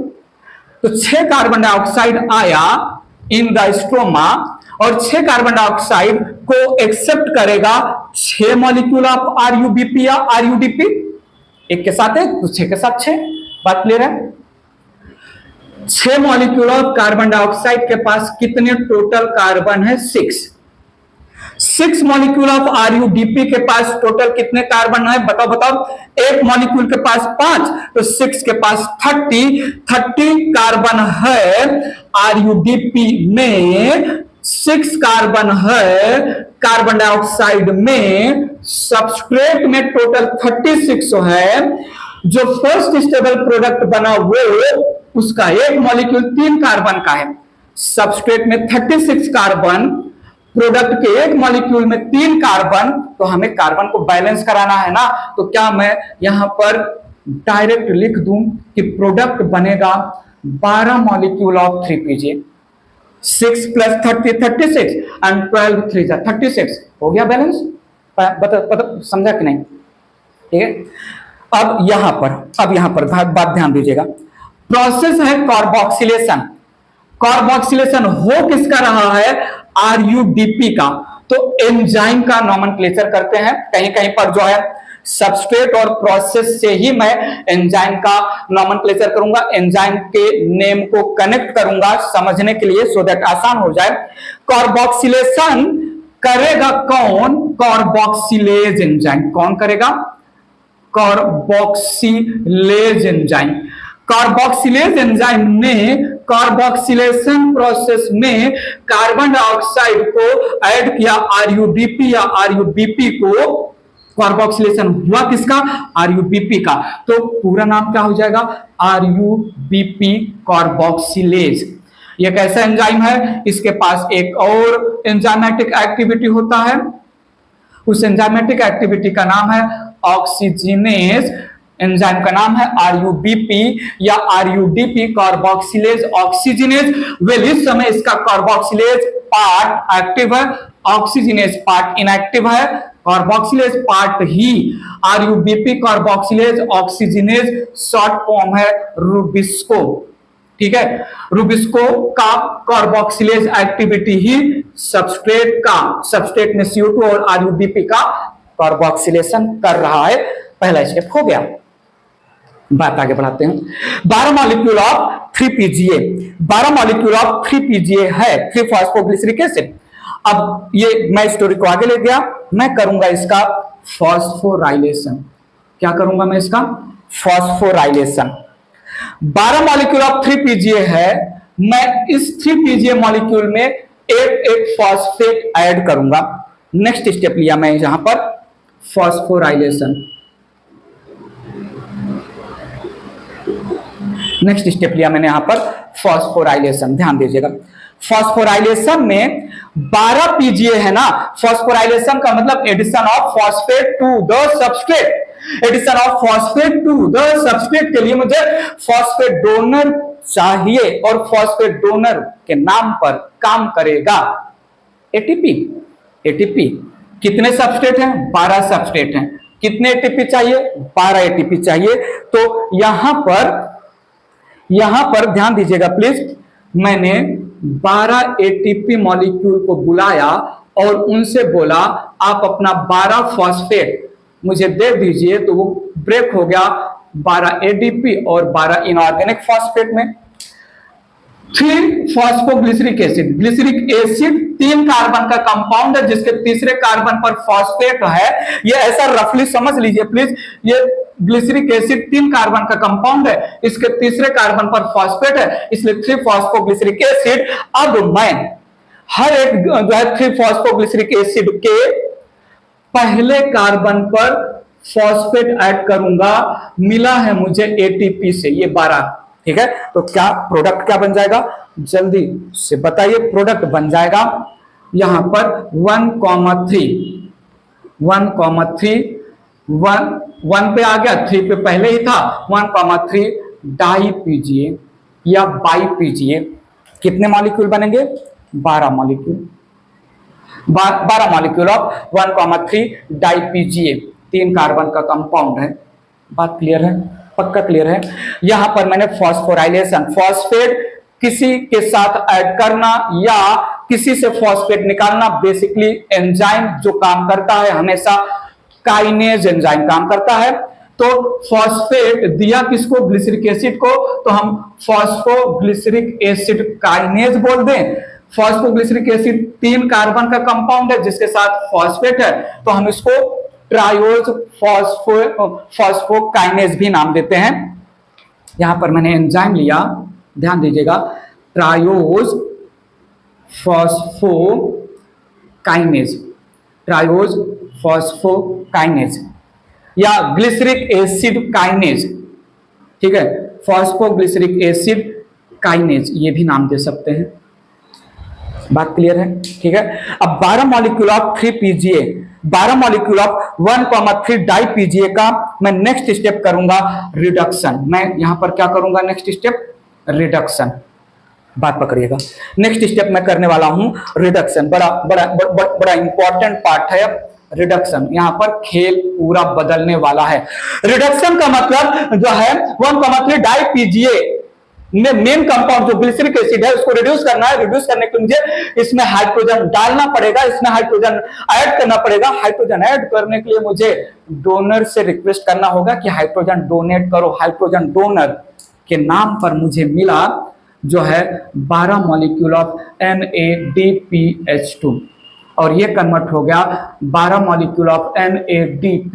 इसका हाइड्रोजन बाहर निकल गया। मैंने हाइड्रोजन यूज किया ग्लिसरिक एसिड को रिड्यूस करने के लिए। ग्लिसरिक एसिड से मैं हाइड्रोजन जोड़ूंगा तो जो प्रोडक्ट बनेगा वो बन जाएगा ग्लिसरॉल्डिहाइड। क्या बन जाएगा? प्रोडक्ट बन जाएगा ग्लिसरॉल्डिहाइड, GAL। प्रोडक्ट बन जाएगा ग्लिसरॉल्डिहाइड, GAL। ठीक है, बात समझिएगा। 12 मॉलिक्यूल ऑफ 1,3 डाईपीजीए है। एक डाईपीजीए, एक मॉलिक्यूल के पास 2 फॉस्फेट है, एक पहले पर एक तीसरे पर। 1,3 डाईपीजीए के एक मॉलिक्यूल के पास 2 फॉस्फेट, तो टोटल कितने फॉस्फेट होंगे? यहां पर टोटल 24 फॉस्फेट है। I need your attention. यहां पर मुझे मिलेगा जो है 3PGAL का 12 मॉलिक्यूल। बात समझिएगा, मैं कनेक्ट कर रहा हूं यहां पर चीजें कनेक्ट कर रहा हूं। जब मैंने 12 मॉलिक्यूल ऑफ 1,3 डाईपीजीए का रिडक्शन किया with the help of 12 molecule of NADPH2 तो मुझे प्रोडक्ट मिला 12 मॉलिक्यूल ऑफ 3PGAL ग्लिसरॉल्डिहाइड, 3 फॉस्फोग्लिसरॉल्डिहाइड के 12 मॉलिक्यूल। 3 फॉस्फोग्लिसरॉल्डिहाइड ये 3 कार्बन का कंपाउंड है। इसके तीसरे कार्बन पर जो है, इसके तीसरे कार्बन पर फॉस्फेट है। यहां तो 24 फॉस्फेट था, यहां पर एक मॉलिक्यूल के पास एक फॉस्फेट, 12 मॉलिक्यूल के पास 12 फॉस्फेट, तो बाकी 12 फॉस्फेट कहां गए? यहां पर थोड़ा सुनिएगा, इस प्रोसेस में 12 मॉलिक्यूल ऑफ H3PO4 के फॉर्म में 12 फॉस्फेट चले जाएंगे। हमें यहां पर मिलेगा जो है 12 मॉलिक्यूल ऑफ 3 फॉस्फोग्लिसरॉल्डिहाइड। ठीक है, एंजाइम का नाम याद रखिएगा और यहां पर एंजाइम का नाम थोड़ा उल्टा लिखते हैं। यहां पर हो रहा है रिडक्शन, लेकिन मैं डिहाइड्रोजिनेशन के लैंग्वेज में एंजाइम का नाम मेंशन कर रहा हूं। एंजाइम का नाम है यहां पर ग्लिसरॉल्डिहाइड डिहाइड्रोजिनेज, डिहाइड्रोजिनेज। ठीक है, ग्लिसरॉल्डिहाइड डिहाइड्रोजिनेज या triose phospho dehydrogenase, triose phospho dehydrogenase. ठीक है, सीधी सी बात है, पीजीए को हमने रिड्यूस किया तो बना ग्लिसरॉल्डिहाइड, ग्लिसरिक एसिड को रिड्यूस किया तो बना ग्लिसरॉल्डिहाइड।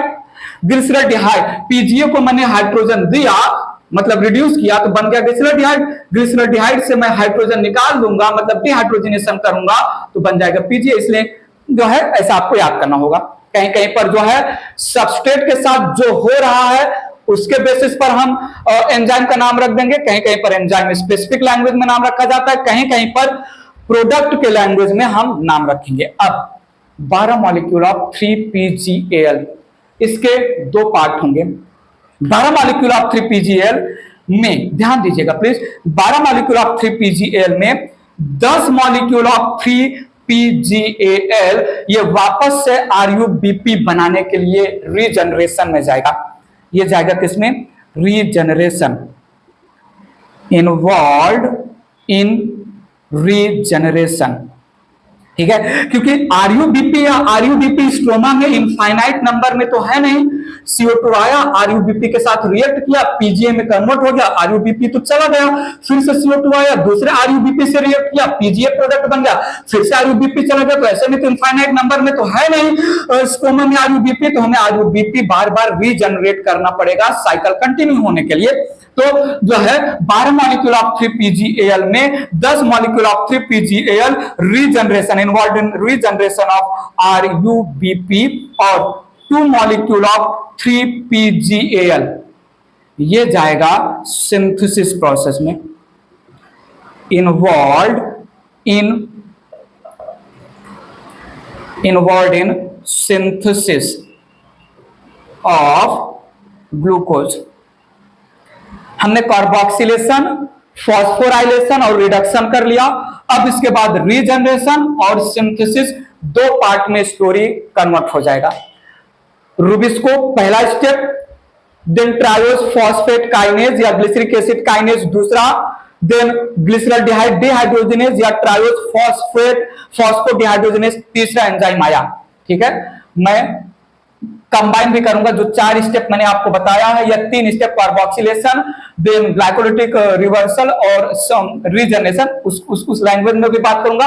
अभी तो मैं तोड़ तोड़ के हर एक स्टेप को आपको समझा रहा हूं। ठीक है, सो अब हमें रीजनरेशन और सिंथेसिस स्टोरी आगे बढ़ाना है। ये इरेज कर रहा हूं मैं, यहां तक क्लियर है प्लीज, पक्का? ये साइकिल का इतना पार्ट इरेज कर रहा हूं। सो स्टोरी आगे बढ़ाते हैं। इसके पहले जो हमने डिटेल में सारे नेमिंग किए हैं, उस डिटेल नेमिंग को ना लिखते हुए केवल जो है सबस्ट्रेट और प्रोडक्ट का नाम लिख लेते हैं, सो दैट साइकिल के मैनर में स्टोरी रिप्रेजेंट हो सके। ध्यान दीजिएगा प्लीज, यहां पर 6 मॉलिक्यूल ऑफ RUBP या RUDP ये कन्वर्ट हुआ है जो है 12 मॉलिक्यूल ऑफ 3PgA में। 12 मॉलिक्यूल ऑफ 3PgA बाद में फॉस्फोराइलेट हुआ 12 मॉलिक्यूल ऑफ 1,3 डाई-PgA में। 12 मॉलिक्यूल ऑफ 1,3 बाद में जो है रिड्यूस हुआ 12 मॉलिक्यूल ऑफ 3-फॉस्फोग्लिसरॉल्डिहाइड में।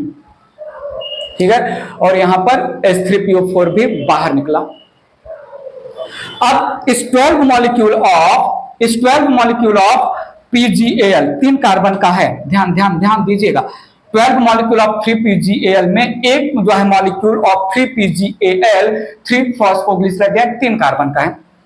ये स्प्लिट हुआ 10 मॉलिक्यूल ऑफ 3PgAl जाएंगे रीजनरेशन में, और यहां पर 2 मॉलिक्यूल ऑफ 3PgAl पार्टिसिपेट करेंगे in the process of synthesis. ध्यान तो दीजिए, यहां पर मैं क्या बोल रहा हूं।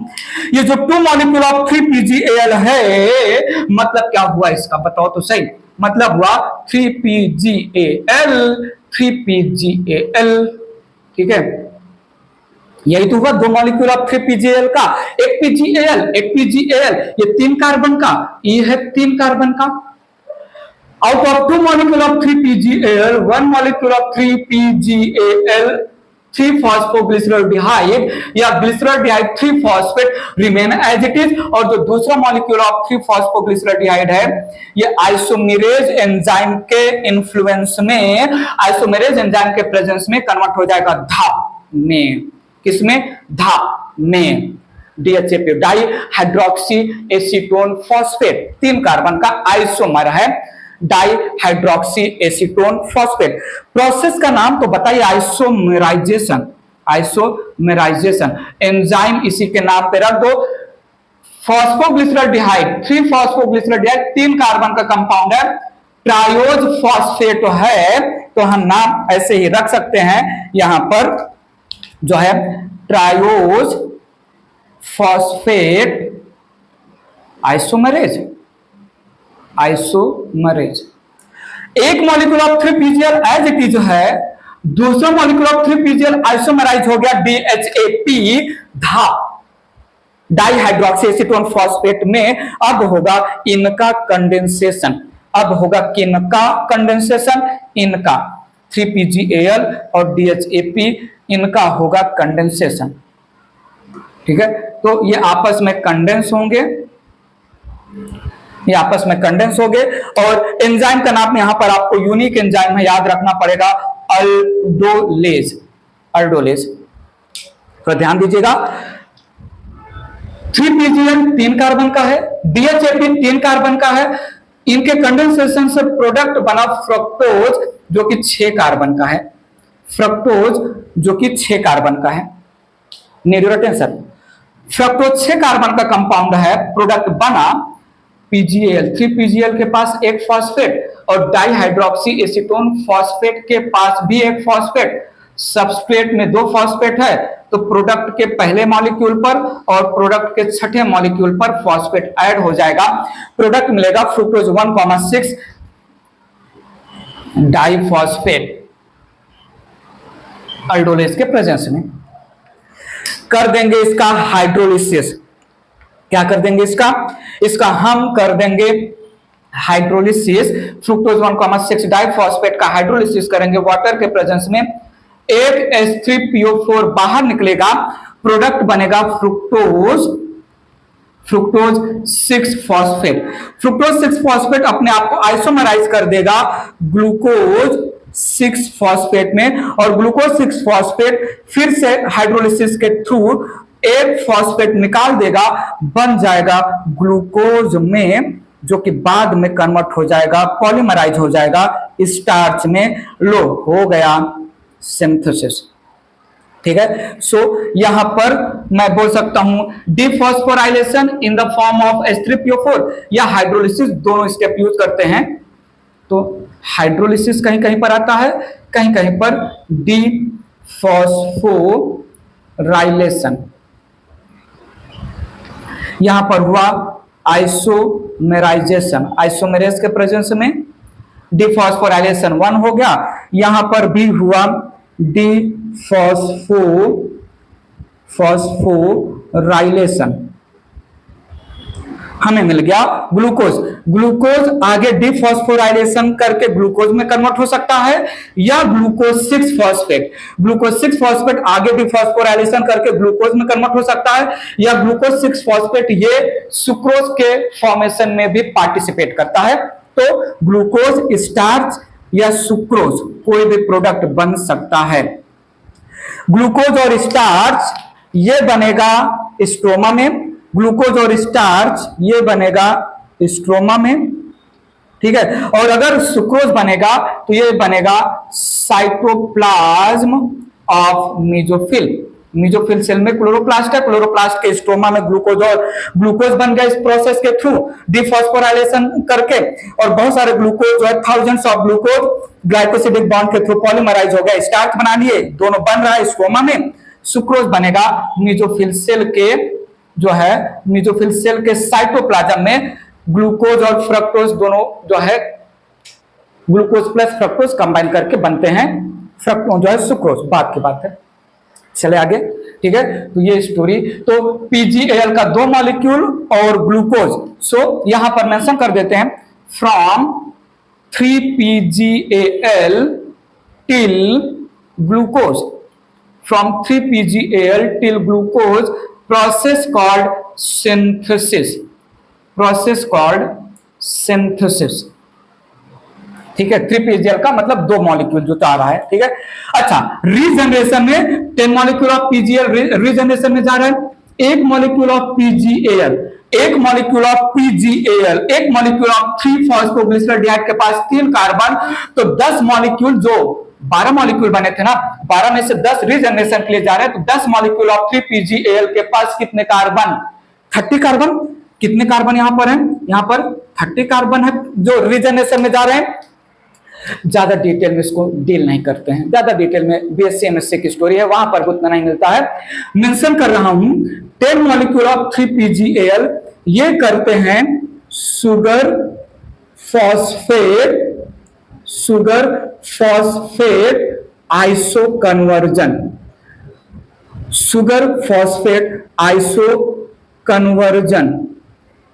ठीक है।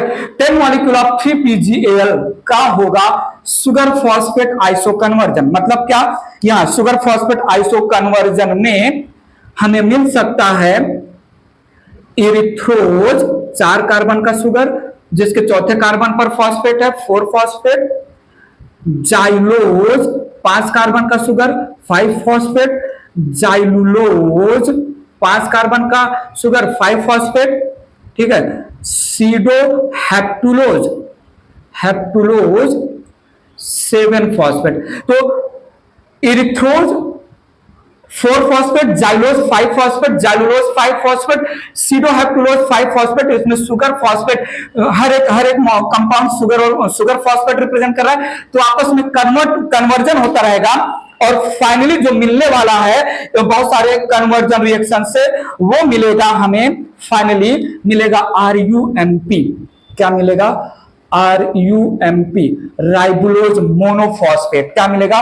RUMP, राइबुलोज मोनोफॉस्फेट या राइबुलोज 5 फॉस्फेट। राइबुलोज मोनोफॉस्फेट का एक कंपाउंड, राइबुलोज मोनोफॉस्फेट का एक मॉलिक्यूल या एक कंपाउंड 5 कार्बन का।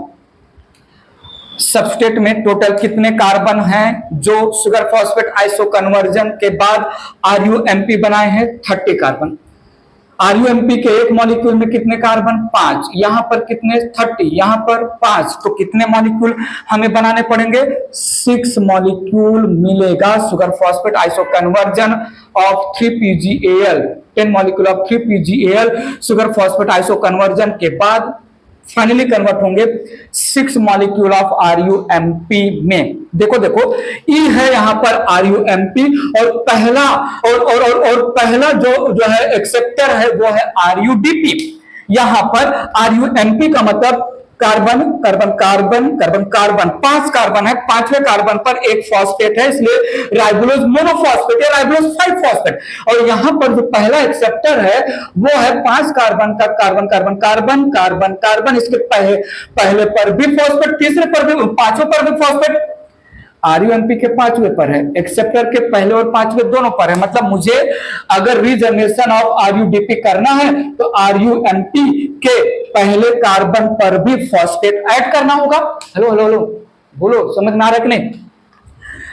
RUMP के पास 5वें कार्बन पर ऑलरेडी फॉस्फेट है, RUDP के पास पहले कार्बन पर भी फॉस्फेट है, 5वें कार्बन पर भी फॉस्फेट है, इसलिए पूरा नाम है राइबुलोज 1,5 डाइफॉस्फेट या बाइफॉस्फेट। तो मुझे RUMP को कन्वर्ट कराना है RUDP में या RUBP में, तो हमें एक फॉस्फेट पहले कार्बन पर डालना पड़ेगा। इसके लिए मुझे डोनर से रिक्वेस्ट करना पड़ेगा। डोनर कौन है ATP। कौन है? ATP। कितने मॉलिक्यूल को हमें फॉस्फेट ऐड करना पड़ेगा? 6 मॉलिक्यूल। तो 6 मॉलिक्यूल ऑफ ATP कन्वर्ट हो जाएगा 6 molecule of ADP plus 6 molecule of IP या PI भी लिखते हैं। और ये जो 6 PI हर एक RUMP के पहले कार्बन पर ऐड हो जाएगा, हमें प्रोडक्ट मिल जाएगा जो है first stable product, sorry first acceptor molecule regenerate हो गया। यहां पर हमने किया फॉस्फोराइलेशन। क्या किया? फॉस्फोराइलेशन। किसका किया? RUMP का। तो हम बोल सकते हैं RUMP kinase enzyme. RUMP kinase enzyme. तो C3 साइकिल फिनिश कर लिया। एक बार हमने समझ के क्विक रिवीजन ले लेते हैं, रिमाइंड कर लेते हैं।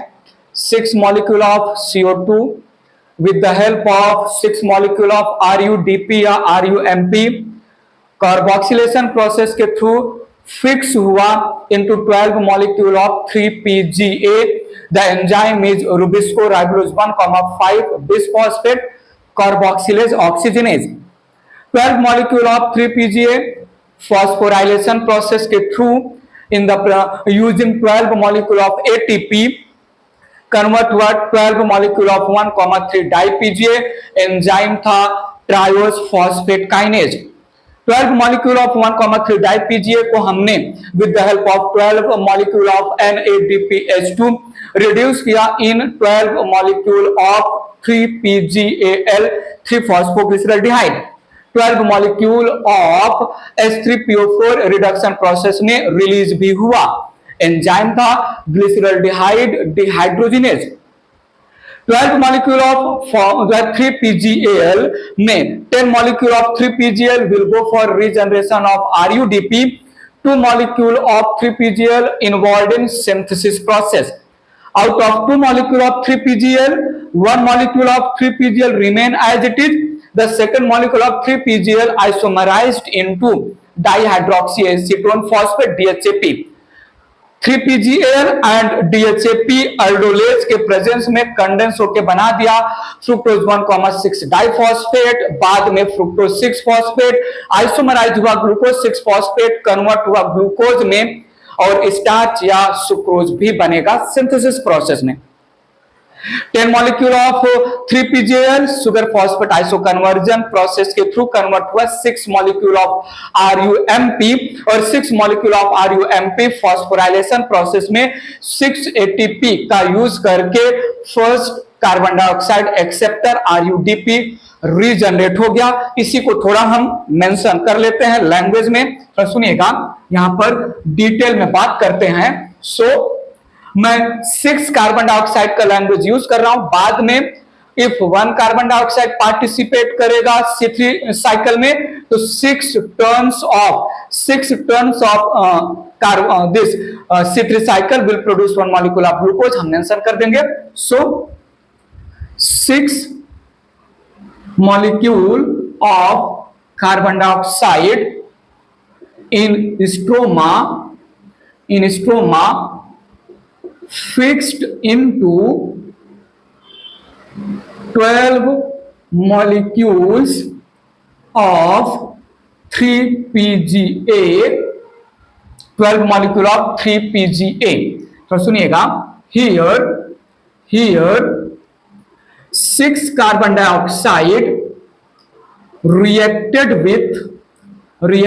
with 6 molecule of RUDP या 6 molecule of RUBP, full form है राइबुलोज 1,5 डाई और बिस फॉस्फेट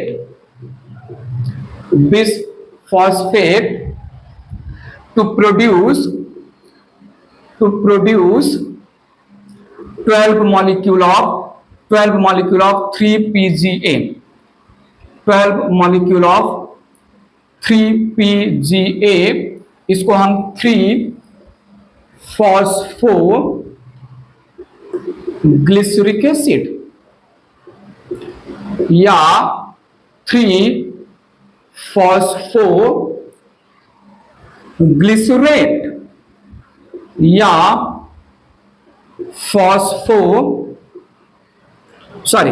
ग्लिसरिक एसिड,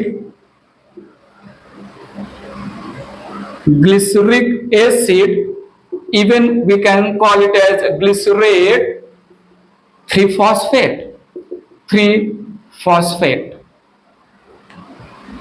ठीक है। Process of fixation of carbon dioxide with RUBP into 3-PGA called carboxylation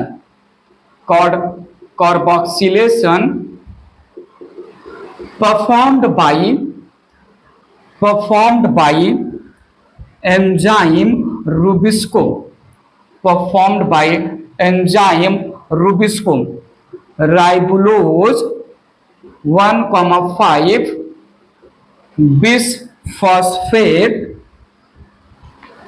bisphosphate carboxylase oxygenase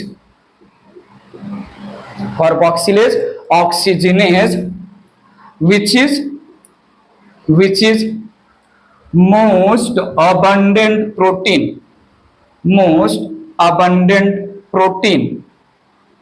in universe बोल दो या in living world बोल दो या इन बायोस्फीयर बोल दो। बात क्लियर है? मेंशन करता हुआ चलूं, Rubisco enzyme has two roles.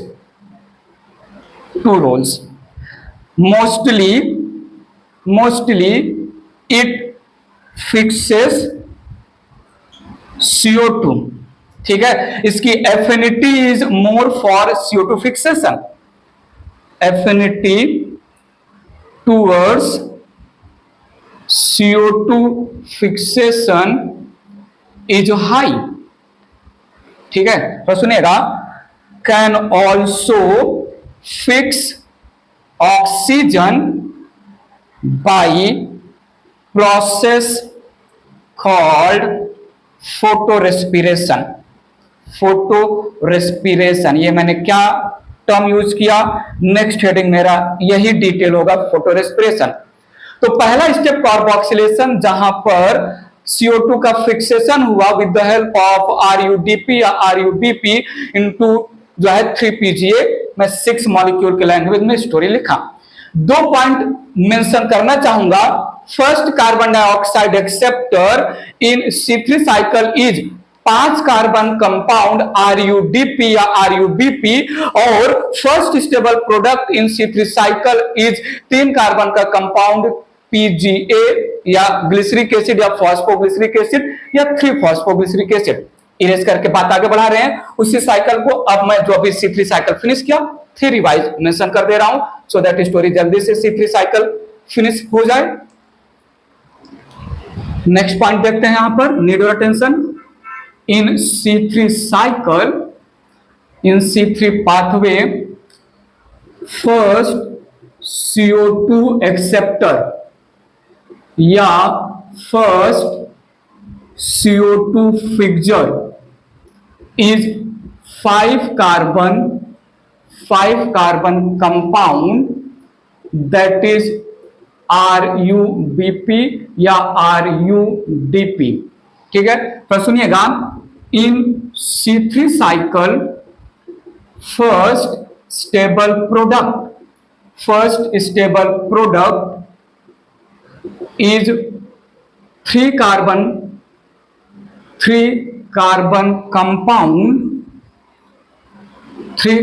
Compound that is three phosphoglyceric acid या ग्लिसरिक एसिड 3-फॉस्फेट. सारे नाम हमने बोल दिए. फर्स्ट स्टेबल प्रोडक्ट 3 कार्बन का कंपाउंड है C3 साइकिल में, इसीलिए C3 नाम रखा गया है. बात आगे बढ़ाते हैं. यहां पर 12 molecule of 3PGA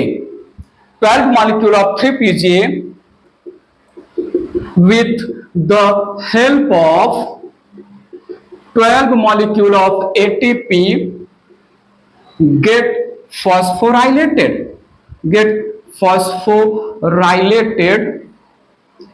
in the presence of enzyme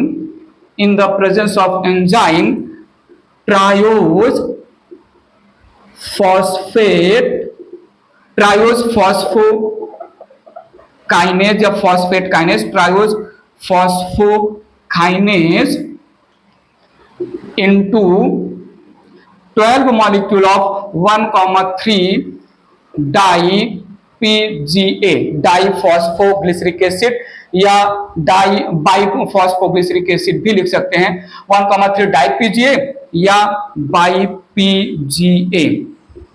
बात क्लियर है. नेक्स्ट मेंशन कर देते हैं यहां पर, 12 मॉलिक्यूल ऑफ 1,3 डाई या BiPGA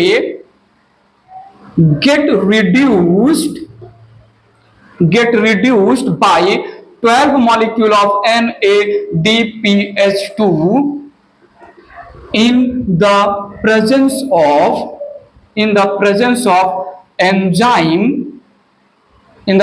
of enzyme triose phosphodehydrogenase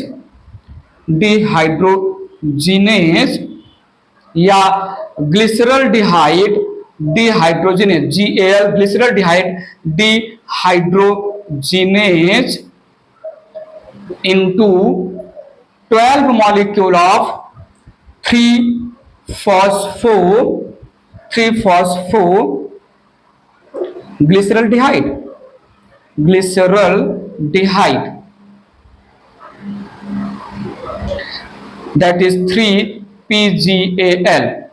ठीक है, और एक पॉइंट हम मेंशन कर दे, here 12 molecule of H3PO4 also released। ठीक है, इतना क्लियर है, बात आगे बढ़ा रहा हूं। नेक्स्ट पॉइंट हमने यहां पर लिया 12 molecule of 3-phosphoglyceraldehyde split into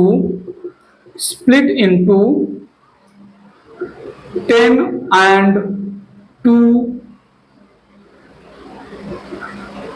parts of 3-phosphoglyceraldehyde, that is ध्यान दीजिएगा, ये 10 है, that is 10 3-phosphoglyceraldehyde get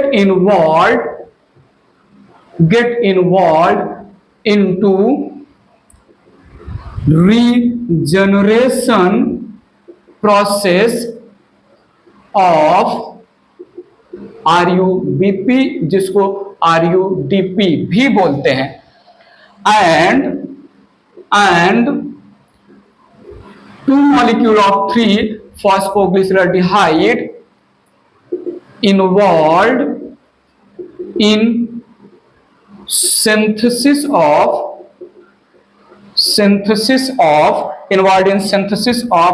glucose। बात आगे लिया यहां पर, out of 2 molecule of 3PGAL 3-phosphoglyceraldehyde, 1 remain as it is, and second molecule converted या isomerized into dihydroxyacetone phosphate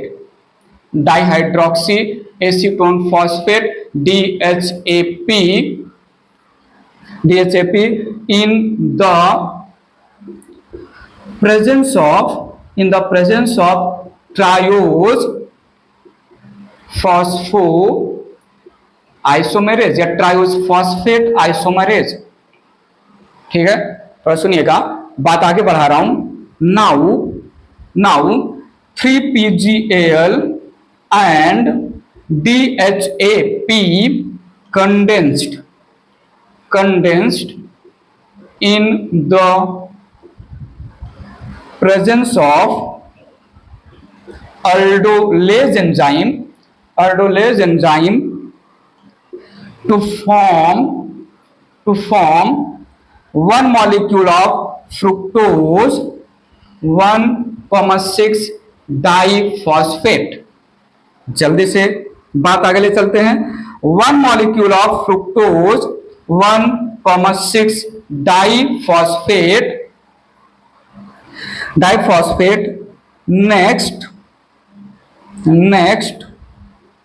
produces fructose 6-phosphate by dephosphorylation of H3PO4।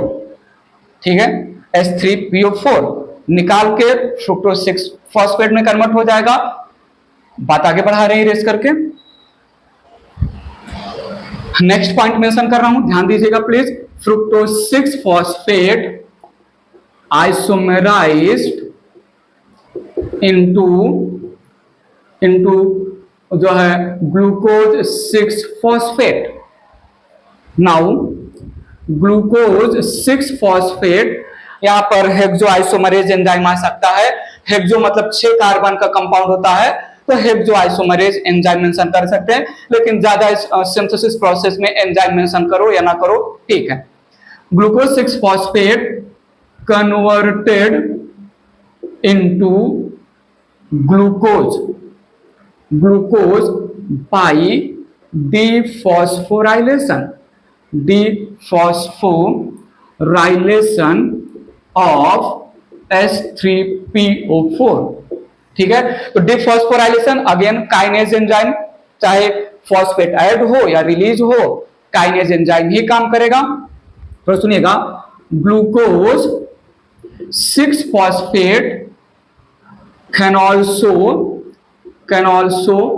involved in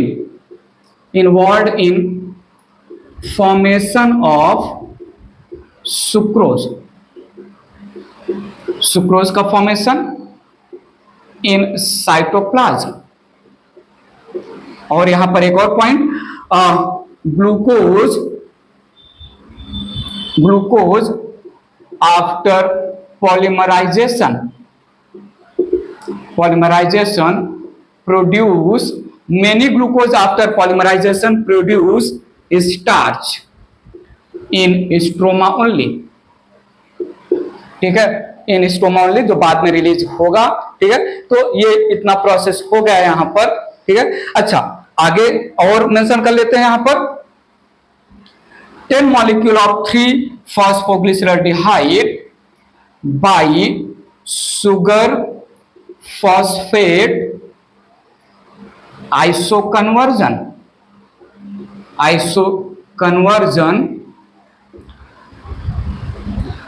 converted into 6 molecule of RUMP ribulose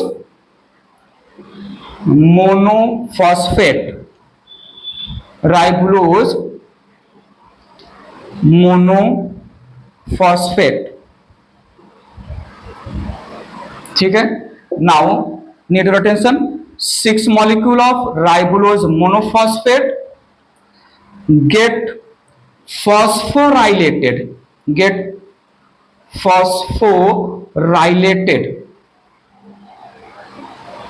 by 6 molecule of ATP in the presence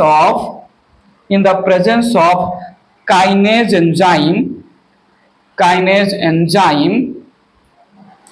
to regenerate the first acceptor molecule, that is RUMDP, that is 6 molecule of RUDP या RUBP। Thus in this manner the C3 cycle complete हुआ। ठीक है, cycling process है, regeneration cycle को complete किया। अब C3 cycle से related कुछ पॉइंट्स, कुछ इंपॉर्टेंट पॉइंट्स की बात करके C3 साइकिल को सम अप कर लेंगे। इरेज कर रहा हूं, मेरी बात ध्यान से समझिएगा, बहुत इंपॉर्टेंट पॉइंट बोलने जा रहा हूं, लिखने जा रहा हूं यहां पर। From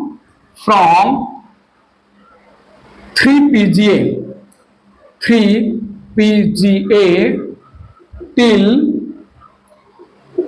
formation of glucose, from 3 PGA till formation of glucose by reduction, या ऐसे मेंशन करें 3 स्टेप आते हैं, by phosphorylation,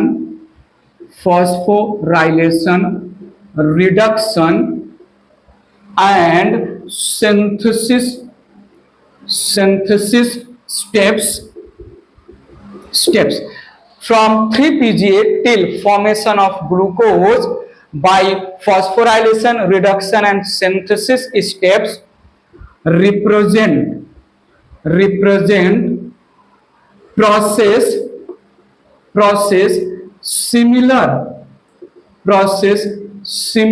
to glycolysis of respiration, but in reverse manner,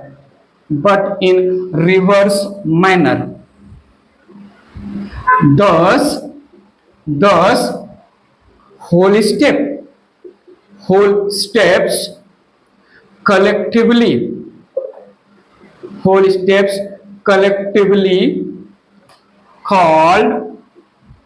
called glycolytic, glycolysis का उल्टा glycolytic reversal.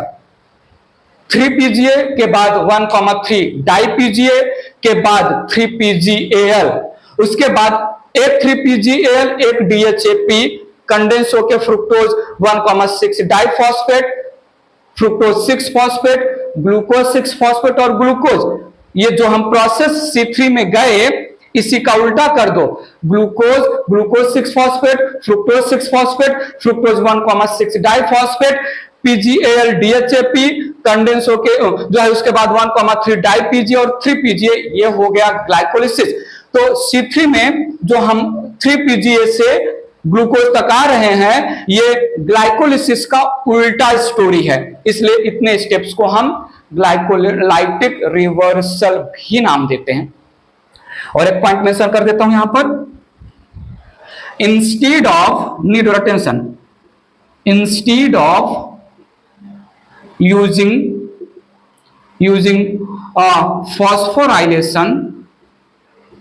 phosphorylation and reduction as separate steps, थोड़ा सुनिएगा, from 3 PGA till 3 PGAL, 3 PGA उसके बाद 1,3 डाई PGA उसके बाद 3 phosphoglyceraldehyde, from 3 PGA till 3 PGAL process collectively, process या steps, steps बोलते हैं, 2 स्टेप है दोनों को साथ में, स्टेप्स कलेक्टिवली जो है रिप्रेजेंट रिडक्शन ओनली, जहां पर फॉस्फोराइलेशन हिडन होता है, reduction step, collectively represent reduction step. ठीक है, तो अगर हम अब इस स्टोरी को समझ के रखें तो पहला स्टेप कार्बोक्सिलेशन रुबिस्को वाला हो गया, दूसरा स्टेप 3 PGA से PGAL रिडक्शन हो गया, या 3 PGA से पूरा ग्लाइकोलिसिस ग्लूकोज के फॉर्मेशन को हम ग्लाइकोलाइटिक रिवर्सल बोलते हैं, और रीजनरेशन प्रोसेस तो हुआ ही हुआ। तो हम 3 मेन पार्ट में डिवाइड कर सकते हैं, एक है कार्बोक्सिलेशन, देन इस पहले वाले स्टोरी में ग्लाइकोलाइटिक रिवर्सल और फिर रीजनरेशन, बात समझा, या फिर पहला कार्बोक्सिलेशन, दूसरा रिडक्शन इस वाली स्टोरी में, तीसरा सिंथेसिस जो मैंने मेंशन किया, और चौथा रीजनरेशन। ऐसे में हम स्टेप्स डिवाइड कर सकते हैं। इरेज करता हूं, बहुत इंपॉर्टेंट पॉइंट आगे न्यूमेरिकल पॉइंट ऑफ व्यू बात बताने वाला हूं, ये इरेज कर रहा हूं। अब आगे थोड़ी बहुत जो बातें C3 से रिलेटेड बची हैं बहुत इंपॉर्टेंट है, थोड़ा सुनिएगा। यहां पर 12 molecule of 3 PGA converted into 12 molecule of 1,3 di PGA। यहां पर हमने 12 मॉलिक्यूल ऑफ ATP यूज किया, need your attention, 12 molecule of 1,3 di PGA convert हुआ, यहां पर हम लिख सकते हैं, ठीक है स्टेप्स नहीं लिख रहे हैं, 12 मॉलिक्यूल ऑफ 3 PGAL, यहां पर हमने 12 मॉलिक्यूल ऑफ NADPH2 यूज किया। तीसरा 6 molecule of RUMP converted into 6 molecule of RUDP या RUBP, यहां पर हमने 6 ATP यूज किया। तो अगर मैं इसको सम अप करूं तो क्या मैं बोलूं, फॉर फिक्सेशन या एसिमिलेशन, फॉर फिक्सेशन या assimilation of 6 carbon dioxide into 1 glucose, 12 plus 6 12 plus 6 18 ATP and 12 NADPH2 needed। ठीक है, जो हम नॉन साइक्लिक और साइक्लिक फोटोफॉस्फोराइलेशन के बाद भी हमने आपको बताया था कि 6 टर्न्स होंगे नॉन साइक्लिक और साइक्लिक, जो हमें देगा 18 एटीपी और 12 NADPH2। ये जस्टिफाई मैंने किया आपको। बात क्लियर है? अच्छा, अगर ऐसा है तो मैं आपसे पूछूं for fixation of one molecule of carbon dioxide through C3 cycle, बताइए प्लीज कितना एटीपी और कितना NADPH2 यूज होगा? क्या मैं बोलूं एक के पीछे 3 एटीपी और 2 NADPH2 यूज होगा। एक कार्बन डाइऑक्साइड C3 साइकिल में इंटर किया तो 3 एटीपी 2 NADPH2, ऐसे 6 बार 6 carbon dioxide 6 cycle of C3 perform करेंगे तो 6 3 18 एटीपी और 6 2 12 NADPH2। आ गया कि नहीं? बात पकड़ में आई? और यहां पर समझिएगा प्लीज, यहां पर if C3 cycle performed by one molecule of CO2, then 6 tons of C3 cycle, 6 tons of C3 cycle produce one molecule of glucose, one molecule of glucose। बात समझिएगा। मैं एटीपी और NADPH2 को तोड़ के भी पूछ सकता हूं, कैसे? अगर थोड़ी देर पहले मैंने मेंशन किया कि 3PGA कन्वर्ट हुआ 1,3 डाई-PGA कन्वर्ट हुआ 3PGAL, इन दोनों स्टेप को हम कलेक्टिवली रिडक्शन बोलते हैं। तो थोड़ा सुनिएगा, यहां पर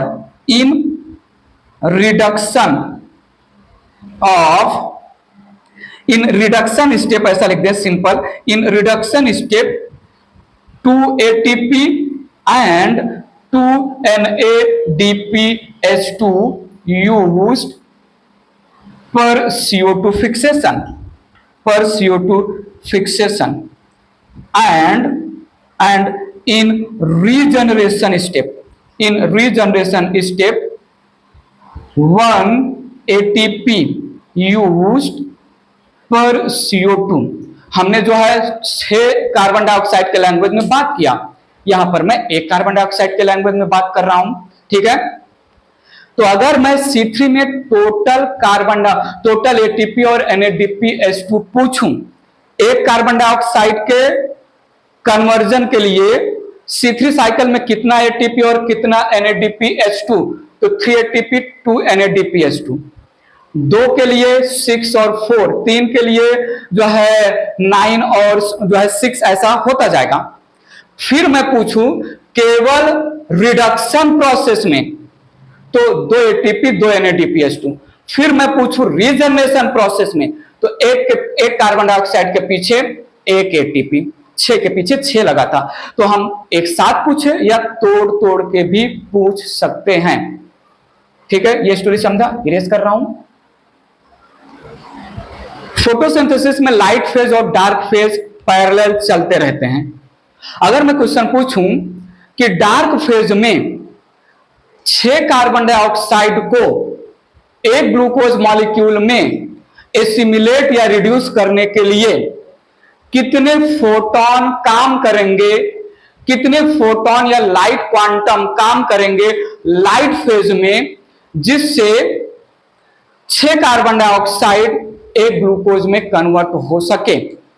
याद रखिएगा, हम यहां पर क्या जो है हाइड कर रहे हैं, एटीपी और NADPH2। बताता हूं, क्वेश्चन आया यहां पर फॉर फिक्सेशन या assimilation of 6 carbon dioxide into glucose through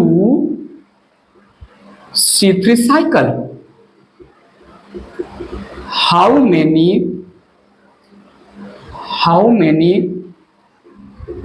light quantum या photons रिक्वायर्ड। बात सीधी सी है, बात सीधी सीधी है। यहां पर 6 कार्बन डाइऑक्साइड का कन्वर्जन होगा 1 मॉलिक्यूल ऑफ ग्लूकोज में, जिसके लिए मुझे चाहिए 18 एटीपी, 18 एटीपी और 12 NADPH2। प्रीवियस लेक्चर में हमने आपको बोला था कि 8 फोटॉन्स ये 4 proton 4 electron, 4 proton 4 electron, 3 ATP और 2 मॉलिक्यूल ऑफ NADPH2 प्रोड्यूस करने में 8 फोटॉन चाहिए। क्वांटम रिक्वायरमेंट और क्वांटम यील्ड के लैंग्वेज में हमने बातें की थी, ठीक है। तो यहां पर थोड़ा सुनिएगा, 3 ATP and 2 NADPH2 used for 1 carbon dioxide fixation in C3 cycle. थोड़ी देर पहले मैंने बोला इज इक्वल टू 8 फोटॉन, ठीक है, 8 फोटॉन एक कार्बन डाइऑक्साइड। सो 6 कार्बन डाइऑक्साइड के लिए मुझे 8 इंटू 6 कितना हो जाएगा, 48 photons, 48 photons required, 48 photons required. हमें फोटॉन काउंट करना है, कार्बन डाइऑक्साइड के फिक्सेशन में फोटॉन का नंबर काउंट करना है। फोटॉन का नंबर, फोटॉन तो डायरेक्टली कार्बन डाइऑक्साइड के फिक्सेशन में इन्वॉल्व नहीं होता। लाइट का कार्बन डाइऑक्साइड फिक्सेशन या assimilation during dark phase, dark reaction में डायरेक्ट रोल तो होता नहीं है। लाइट का इनडायरेक्ट रोल लाइट के प्रोडक्ट के नाम पर होता है। तो लाइट का प्रोडक्ट जो डार्क फेज में कार्बन डाइऑक्साइड का ग्लूकोज के कन्वर्जन में लाइट का कौन सा प्रोडक्ट पार्टिसिपेट करेगा, एटीपी और NADPH2। हमने अभी अभी पूरे प्रोसेस में समझ लिया कि 6 कार्बन डाइऑक्साइड के पीछे 18 और 12 एटीपी चाहिए। अच्छा, ये एटीपी और NADPH2 तो लाइट के प्रोडक्ट है ना, तो लाइट जो है, लाइट का रिक्वायरमेंट या जो है क्वांटम रिक्वायरमेंट की स्टोरी में 8 फोटॉन 3 एटीपी और 12 NADPH2 हमने जस्टिफाई किया था प्रीवियस वीडियो लेक्चर में। उसको यूज करके हमने 48 फोटॉन चाहिए 6 कार्बन डाइऑक्साइड के पीछे। तो लाइट फेज में 48 फोटॉन्स 18 एटीपी और 12 NADPH2 प्रोड्यूस करेंगे, तब जाके 6 कार्बन डाइऑक्साइड से एक ग्लूकोज मिलेगा। Need your full attention. 1 2 3 कितने भी कार्बन डाइऑक्साइड का नंबर आपसे देंगे और पूछेंगे कि अगर 1 कार्बन डाइऑक्साइड या 2 कार्बन डाइऑक्साइड या 3 and so on C3 cycle में गया तो रिडक्शन में कितना एटीपी और NADPH2। अगर केवल रिडक्शन पूछे तो एक के पीछे 2 ATP 2 NADPH2 and so on हम मल्टीप्लाई कर लेंगे। एक कार्बन डाइऑक्साइड C3 में गया तो रीजनरेशन में कितना एटीपी और कितना NADPH2, 1 एटीपी और 0 NADPH2। एक कार्बन डाइऑक्साइड अगर C3 में गया तो कंप्लीट प्रोसेस में कितना एटीपी और कितना NADPH2, तो हम 2 रिडक्शन वाला और 1 रीजनरेशन कंबाइन करके 3 और 2 की बातें करेंगे एंड सो ऑन। जितना कार्बन डाइऑक्साइड या जितना ग्लूकोज का लैंग्वेज हो जाए पूछेंगे तो हम बता सकते हैं, ठीक है। पूछ लिया एक सुक्रोज के लिए कितना कार्बन डाइऑक्साइड चाहिए, तो एक सुक्रोज एक ग्लूकोज और एक फ्रक्टोज का बना होता है। तो ग्लूकोज है ही, फ्रक्टोज को अगर मैं आइसोमर ग्लूकोज मान लूं तो एक सुक्रोज में 2 ग्लूकोज, ऐसा समझने के लिए ले सकते हैं। तो एक ग्लूकोज के पीछे 6 तो एक सुक्रोज के पीछे 12 कार्बन डाइऑक्साइड। उसके हिसाब से हम एटीपी और NADPH2 भी काउंट कर सकते हैं। बात क्लियर है। C3 cycle, PCR cycle, photosynthetic carbon reduction cycle, Calvin Benson cycle, mostly dicot few monocots में होता है। First stable product etcetera etcetera की हमने बातें की और भी बहुत सारी बातें जो है टेम्परेचर, कितने टेम्परेचर में कितने लाइट में, ये सारी बातें at the end of chapter होगा। मैं आपको इस लेक्चर को कंप्लीट करने से पहले ये बताता चलूं, रूबिस्को बड़ा ध्यान से सुनिएगा। रूबिस्को बेचारा है, रुबिस्को बेचारा है, किस्मत का मारा है। रुबिस्को के पास सी भी है, ओ भी है। रुबिस्को के पास कार्बोक्सिलेज एक्टिविटी भी है, ऑक्सीजनेज एक्टिविटी भी है। रुबिस्को कार्बन डाइऑक्साइड को भी फिक्स कर सकता है, रुबिस्को ऑक्सीजन को भी फिक्स कर सकता है। वैसे तो रुबिस्को लवर है कार्बन डाइऑक्साइड का, लेकिन रुबिस्को बेचारा है, किस्मत का मारा है। इसको ना चाहते हुए भी terms and condition depend oxygen को भी फिक्स करना पड़ता है। तो जब रुबिस्को कार्बन डाइऑक्साइड को फिक्स करेगा तो प्रोसेस फोटोसिंथेसिस होगा, अभी अभी हमने खत्म किया। लेकिन वो जो किस्मत का मारा है, कंडीशन डिपेंड, जब वो ऑक्सीजन फिक्स करेगा तो प्रोसेस को हम फोटो रेस्पिरेशन नाम देंगे। कचरा प्रोसेस है, वेस्ट प्रोसेस है, नेसेसरी इविल प्रोसेस है। फोटो रेस्पिरेशन करेगा रुबिस्को, बेचारा है, किस्मत का मारा है। कैसे होगा, आते हैं नेक्स्ट वीडियो लेक्चर में आपके सामने। फोटो रेस्पिरेशन, रुबिस्को की बेचारगी और जो वो किस्मत का मारा है, स्टोरी को कंटिन्यू करेंगे। C3 साइकिल अच्छे से साइकिल जो है ड्रॉ कर लीजिएगा, ठीक है, एकदम साइक्लिक मैनर में, जो मैंने जो है थोड़ा स्पेस की वजह से अलग अलग थोड़ा तोड़ के बताया था। वेल, कोई भी छोटा मोटा खोटा रीजनेबल लॉजिकल डाउट हो कैल्विन बेंसन साइकिल से रिलेटेड, पूछिएगा कमेंट बॉक्स में। अभी के लिए bye bye, take care, thank you so much.